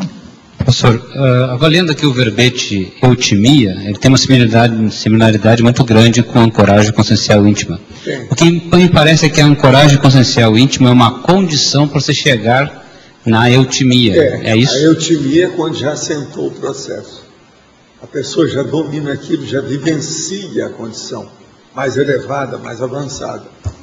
O caso é esse. É por isso que eu já falo na eutimia há muito tempo. Eu trouxe o processo da eutimia para estudar todos aqueles aspectos da parapatologia junto. Você está entendendo? É uma série deles. Durante muito tempo a gente debateu isso na CEFTUD. Agora, em termos de tematologia, a eutimia ela é homeostática. E a ancoragem consciencial íntima é neutro, ainda é um tema... neutro, né? É neutro. Eu não entendi muito bem por que ele ainda é neutro. Ele é neutro porque a pessoa está começando, está quebrando a cara, vai e volta, jejuna, não é isso? Fica em dúvida. Às vezes você vai trabalhar com ela fica danada a ver com você, vai para casa, depois volta. Né? Essas coisas não são de uma hora para outra assim. O negócio dura, demora. Tem gente que é o seguinte, ele acha, não, eu agora estou super autossuficiente. Uma semana depois tem uma intercorrência, pronto. Ih, Valdo, voltei tudo. Igualzinho a síndrome da abstinência de tóxico, a mesma coisa. Quer dizer, aquela autoinsuficiência é um tóxico para ele. Tem gente assim. Pronto. Aqui, ó. Na página 6, binomiologia, o último ali, poderia falar um pouquinho sobre ancoradouro grupo kármico? É um ancoradouro grupo kármico. O binômio ancoragem consciencial íntimo e o ancoradouro grupo kármico. Pelo seguinte, você vai colocar âncora, você vai aonde? É no seu grupo evolutivo, é o grupo kármico. Por exemplo, o maior grupo kármico que existe, da maioria de nós todos somos intermissivistas, é aqui a Colinópolis, por exemplo. Onde tem uma Colinópolis, tem um ancorador. A pessoa vai ancorar, ela vai parar, ela vai para o estaleiro. Por exemplo, esse povo todo aí, ó, vai fazer esse curso aí com Sincobaia, eles vêm para o estaleiro. Vamos ver se consegue ancorar o processo, para entender a situação, vocês estão entendendo. Agora, o grupo evolutivo é o mais importante que tem. A sua família tem a família nuclear, a família profissional, a família, por exemplo, do clube, dos seus esportes, do seu lazer, e tem a família propriamente dita consciencial. Essa família consciencial é que é evolutiva, é o ancoradouro, é o cais, aonde você vai aportar, você vai deixar a âncora, porque o navio já vai, o povo vai descer dele. Você entendeu, né? O que é o processo de âncora, ancoradouro, cais, o pier. O pier é a entrada aqui do CAE, que é um pier. Né? A Rua da Cosmoética é o pier. É a entrada para chegar aqui. Legal. Agora, eles vão já, hoje mesmo, eu estive conversando com o chefe lá, ó, já fecharam lá a passarela da intercompreensão, porque eles querem fazer uma ponte. Ponte de alvenaria, tem aço no meio, etc. tal, para fazer. Para ninguém falar mais nada. Aí vai ser o máximo. Aí pode fazer um spot fotográfico lá. Em cima da ponte o casal vai dar, abraça, tira uma foto junto em cima. É uma coisa bem romântica. Isso tudo pode ser feito ali. O ambiente é positivo para isso. Vale a pena. Muita água, muito peixe, muito verde. Não é isso? Tem fruta perto, é um rio. Vale a pena. Vai ser o máximo. Você entendeu isso aí, nesse jogo, né? Agora, quem mais que tem, que nós ainda temos ainda os minutos aqui para resolver os últimos problemas que estão ainda obscuros e ficaram mal parados. Alguma coisa mais? Como é que é? Ô Dulce, você não falou nada hoje, Dulce. Como é que é? O que houve? Como é que está a sua ancoragem consciencial íntima? O que você acha desse assunto? Passa para ela lá o microfone, por favor, Omar. Eu estou chegando em Foz, então ainda estou ancorando aqui na tematologia. Ontem. Ah, foi ontem? É porque nós estávamos com saudade de você. Se ela passa algumas horas fora, todo mundo sente. Entende? Afinal de contas, Dulce é doce. Agora, eu queria perguntar, queria que o senhor aprofundasse a questão da recuperação de cões em relação à holomemória. Quando o senhor coloca assim, porque eu estimo em 51%, e significa exatamente o que em relação a essa? No caso, a unidade de lucidez é o quê? Eu devia de ter mais conhecimento de vocês. Eu acho que eu tenho pouco. Eu precisava ter mais. Isso tudo é falta de recuperação de cões. Mas em relação ao conceito, a teoria da recuperação de cões, é um processo de vivenciar o problema. Mas, por exemplo, se a gente começa, eu lembro, e começa a vivenciar aquilo, olhar, raciocinar, refletir sobre o assunto, pronto, eu relembro, aquilo fixa. Você está entendendo? Isso já é recuperação dos cões. Isso é que são as neossinapses. O processo todo é esse. Essas neossinapses é que a gente tem dificuldade com elas. E eu não estou falando, não é neossinapse novíssima, não. É neossinapse de recuperação do passado, que nós já temos, mas que nós não usamos aqui. Então, o uso disso aqui é que é o problema. Quer dizer, o uso disso com lucidez, mas significa 51% de toda a sua memória ou não? Pelo meu cálculo, eu estou na base mesmo, uns 50 e tantos só. Não passa disso. Está entendendo? Pelo seguinte, agora eu vou dar... Não, eu vou dar um negócio para você entender. Vamos dar um desconto na situação. Você vai ver o desconto qual que é. Presta atenção. A memória que eu tenho é de 78 anos, tá certo? Desse corpo. Agora pensa, a memória do Zéfiro. Coloca aí, por exemplo, o Egito, os negócios vão para 3 milênios, no mínimo. E os processos da China? E tem coisa dessa que eu lembro com nitidez, igual vendo você aqui. Porque a memória remota, ela é boa. Ela é muito melhor do que a recente. A remota você lembra sempre. Entende como é que é?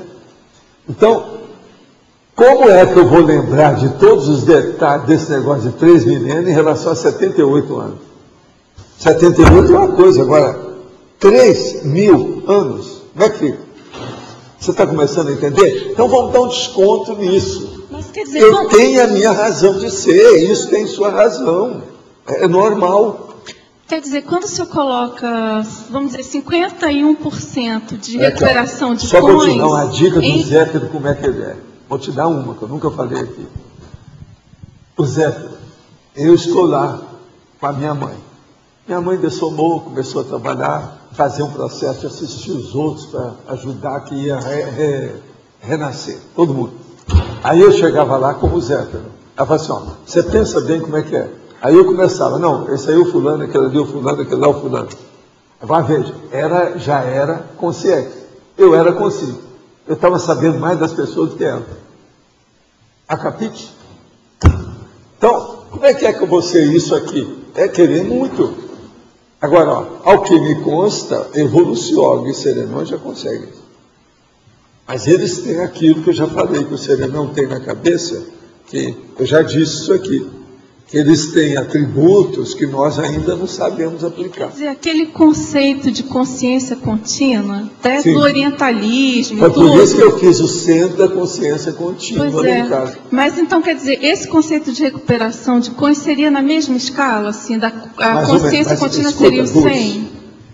O centro da consciência contínua que eu fiz, foi lá também que eu fiz a tal sala da China. Para eu lembrar e ter a precognição. Naquela ocasião eu só pensava em óleo mnemônica. Aquilo era o meu arroz com feijão do dia. Você está entendendo? Foi aí que eu tive contato com o processo da reurbanização direta nesse corpo, fora do corpo. Eu vi dois casos seríssimos.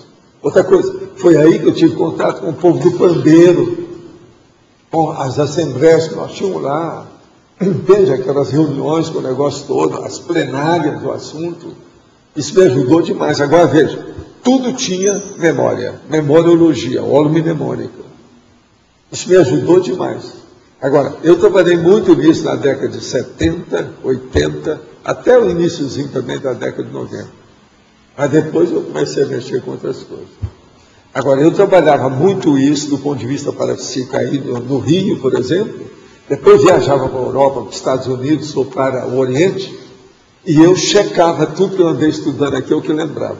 Então, via aquilo tudo, entende? Essa era das minhas pesquisas que eu fazia. Não era só comprar livro ou participar das instituições, não. Meu processo também era esse, era ver o problema. Agora, com isso, eu pude avançar mais a ideia. Agora, outra coisa. Eu era um pouco assim, vamos dizer, tímido, ou inibido com o processo do Zéfiro. Mas um dia chegou o transmentor para mim e falou assim, olha aqui, você não está sabendo usar você. Você precisa levar você mais em consideração. Levar isso em consideração, estudar você mais. Aproveita o Zéfiro, recupera as coisas todas, vê como é que é isso. Isso já faz algumas décadas. Foi aí que eu comecei. Quando eu deixei o movimento espírita, eu já levei isso muito mais a sério. Comecei a estudar. Você veja bem, a tal sala que eu fiz lá em casa, com todo o material da China, eu entrava lá, daí a pouco eu estava lá na China. O negócio foi tão forte que atraiu até a monja. Eu saí com ela a partir dali. Mais de uma vez. Você está entendendo? Fora do corpo, com lucidez. Agora é lógico, com a monja é sempre Zéfiro. Entende? Ela mesma me trata assim, há muito tempo. A sua recuperação de cons na UFIEX, qual é o nível dela? É de consciex? Não, aí depende de quem a gente está assistindo e do ambiente que está lá. Se tem um, ou vários, ou um monte de gente, qual é o meu contato com aquele povo, se é gente mais ligada a mim, se é mais recente ou se é uma coisa mais remota, isso tudo influi, entende? Mas agora, às vezes, esclarece muito a minha cabeça com o povo que eu encontro. É igualzinho você, às vezes você quer lembrar uma coisa que aconteceu com você no Rio, você já está aqui há muito tempo. Vem uma pessoa do Rio e fala umas coisas que morava lá perto, na sua época. Você vai lembrar uma opção de coisa daquele estágio que você viveu ali, aquela vivência, entende? Então a mesma coisa o processo. O que você consegue trazer lá da UFIEX para o intrafísico em termos de não, aquilo que eu vejo que é importante, eu fixo lá e eu não esqueço. A minha interiorização, ela não perturba, ela não trava isso, não. Eu mantenho isso vivo. Eu lembro, eu tenho lucidez com essas coisas. Entende? Agora, Arlindo, há uma coisa interessante nisso tudo. Quando a pessoa começa a trabalhar muito com parapsiquismo, ela ocupa muito mais vamos dizer assim, o micro-universo consciencial dela, aquilo que eu chamo da intraconscienciologia, com um problema, vamos dizer, multidimensional. Você está entendendo? Na hora que ela ocupa isso, aquilo ocupa mais espaço do micro-universo consciencial dela, ela dá mais valor para o problema da base evolutiva dela como consciência. Então o problema de consciência começa a ficar menor. Ela já não dá mais valor. A hora que ela diminui a condição de consciência, tudo quanto é conflito, você está entendendo? A incompreensão, mal entendido, tudo diminui. Não só para a gente, como em relação às outras pessoas. Você diminui. Então, por quê? Você já está se considerando muito como consciência. Entendeu? Uma coisa mais definitiva. Aquele processo fugaz da vida humana começa a ficar menor. Pelo processo, então, parapsíquico, aí na média, a sua recuperação de cons é bem maior do que esses 51. Mas agora, a rigor, no duro, perante o que é que tem, vamos dizer assim, de retenção mnemônica do zero, para mim, a diferença é enorme.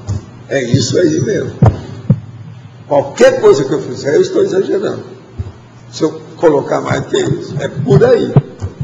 E outra coisa, não fica pensando não, que vocês, na hora que vocês tiverem também as suas memórias, vão ficar tudo nesse nível. Eu acho muito difícil aumentar. Agora, chegou aos 75, você abençoa o mundo, que já está ótimo, que já é demais. Agora, o que eu vejo é o seguinte, eu penso que há um processo de imunidade, imunologia nisso, do ponto de vista do holossoma. Há uma para-imunidade. A pessoa não pode mexer muito com isso, não. Senão perturba os problemas do cérebro. O senhor acha que o serenão e o evoluciólogo, eles usam algum aparelho ao modo do paramicrochip para ajudar na memória física, ou o atributo que o senhor fala é na memória física mesmo, para aguentar? Eu não sei se é da memória ou se é um processo maior. Eu não sei se é uma conjugação do modo de raciocinar ou pensar, fazer uma confluência do processo para sintonizar determinada coisa. Isso é um processo quase que de sincronicidade. Eles desencadeiam um processo sincrônico. Não precisa de ficar reservado na memória, não. É um problema do modo de refletir. Entende? O problema é esse. Por exemplo, uma pessoa veio me perguntar um dia desse, aquele negócio das 5 horas. Teve um outro que veio me perguntar, depois que eu falei aqui. Eu virei para ele e falei assim, que tal você começar a pensar? Como é que o serenão pensa? Começa a pensar como é que você pensa em relação ao serenão. O que ele pensa? É uma boa reflexão para a pessoa ver. Vocês vão começar a ter ideia. Faz isso uma hora. Passa 5 horas pensando nisso. Alguma coisa vai estourar aí. Vai aparecer alguma coisa. Você entendeu, né, o livro? Porque eu estou estudando um pouco de cérebro, né? Então tem as podas que eu aprendi, né? Porque não cabe na cabeça, tem que fazer umas podas sinápticas, né? Que eu fui estudar, para caber na cabeça. Então, quando o senhor falou aquilo, eu fiquei pensando que talvez pudesse ser um paramicrochip para fazer isso. É outra coisa. É para fazer ligação lá. Mas há um modo de... Por exemplo, uma das coisas que eu já estive pensando, eu só vou clarear aqui, a coisa vai passar rapidinho para você ter uma ideia.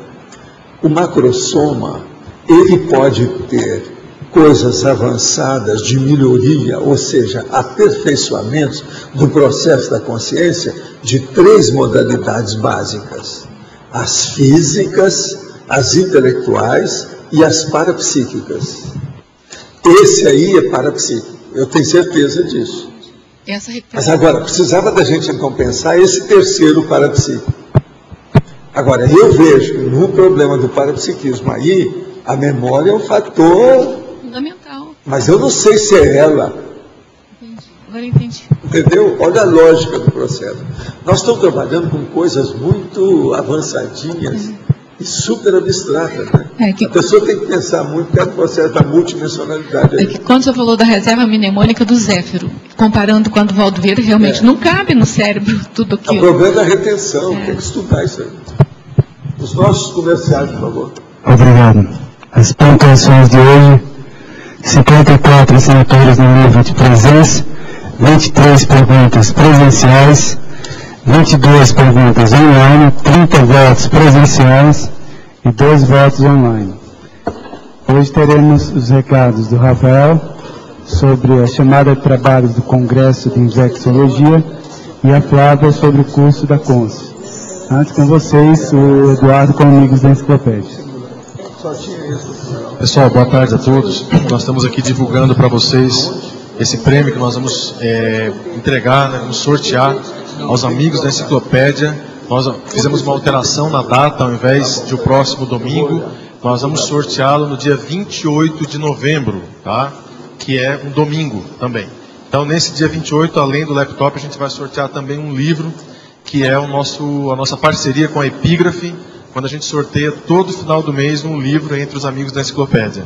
Esse laptop vai ser especialmente sorteado entre aquelas pessoas que fizerem a sua inscrição no programa Amigos, agora, nessas últimas 2 semanas, e até o dia 28 de novembro, e quem fizer a sua renovação. Nós lembramos que até o mês de dezembro, nos meses de novembro e dezembro, nós teremos 95 inscrições que vão expirar. Então são muitas pessoas aqui do nosso dia a dia, aqui da comunidade, que têm a sua inscrição expirada no programa Amigos. A gente está convidando a todos para fazer essa renovação, e quem puder fazer essa renovação agora, no mês de novembro, ganha, né, vai concorrer a esse laptop, tá ok? Com relação aos kits da Enciclopédia, nós já estamos chegando no número próximo a 15, tá? Então são 15 mais ou menos kits que ainda tem à disposição para quem não comprou a sua enciclopédia, tá ok? Os 8 volumes. A gente lembra, essa publicação, ela é uma publicação, é a última publicação em papel antes do lançamento. Os próximos lançamentos vão ser em DVD. Então é uma oportunidade de você ter em papel esses 8 volumes. São 7.200 páginas, 1.821 verbetes e 8 tomos, 8 volumes, tá ok? Obrigado.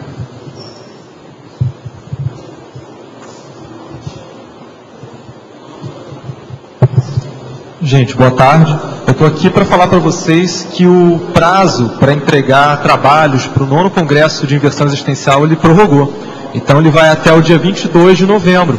É interessante para quem quiser tratar de forma científica uma experiência pessoal ou um tema de pesquisa que esteja ligado em Infecciologia, se você é um investidor veterano, se você é um investidor que começou agora há pouco tempo a trabalhar com a Invex, ou mesmo se for reciclante, é interessante você ter a oportunidade de colocar cientificamente a sua experiência. Tem uma equipe nas Invex que dá suporte para a questão da redação científica, da argumentação dentro do artigo, da clareza das ideias. Então, se você estiver um pouco inseguro assim, se o seu artigo está bom ou não para o Congresso, tem uma equipe que vai trabalhar em cima do artigo junto com você. Então é interessante que as pessoas possam estar enviando então seus artigos para o Congresso. Esse Congresso ele vai ocorrer do dia 23 a 26 de junho de 2011, no campus da Aracê, lá no Espírito Santo. Ele vai estar acontecendo junto com o primeiro Congresso de Serenologia. Então, para quem tiver interesse, o convite está aberto aí até dia 22 de novembro agora, desse ano. Obrigado. Bom, gente, a gente já falou, só para confirmar aqui o curso com 5 Baia nesse final de semana. Quem quiser aproveitar a oportunidade, o curso começa no sábado, termina na segunda-feira, se nós tivermos mais de 10 alunos. E é um convite a todos, não percam a oportunidade, tá certo, de se auto-enfrentar, de resolver esse conflito. A gente sabe o que é esse conflito, né? É horrível. Ser ou não ser com 5 Baia, a gente fica tenso, é complicado mesmo, mas vale a pena a experiência. Então é um autodesassédio, é uma pessoa vai provar para ela mesma que ela é capaz, ela amplia o nível de autoconfiança, de autossuficiência perante ela mesma. Então, quem quiser participar, os professores serão Flávia Rogic, no meu caso eu, professor João Aurélio e professor João Paulo. Tá? E toda a equipe da Consus vai estar presente. Eu queria falar aos teletertulianos que estiverem interessados em fazer o curso, né, antes do balanço existencial em 2011, que mandem um e-mail com o nome de vocês aqui para a equipe da Tertuliário em direção à Consus, a equipe da Consus. Então, quem quiser pode falar comigo, Flávia Rogic ou a professora Luimara, para então a gente poder agendar o nome de vocês para esse curso extra que vai acontecer em março do ano que vem. Obrigada e boa tarde.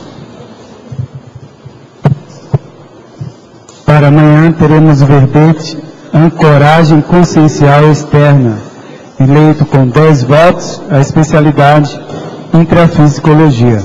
Obrigado a todos e até amanhã.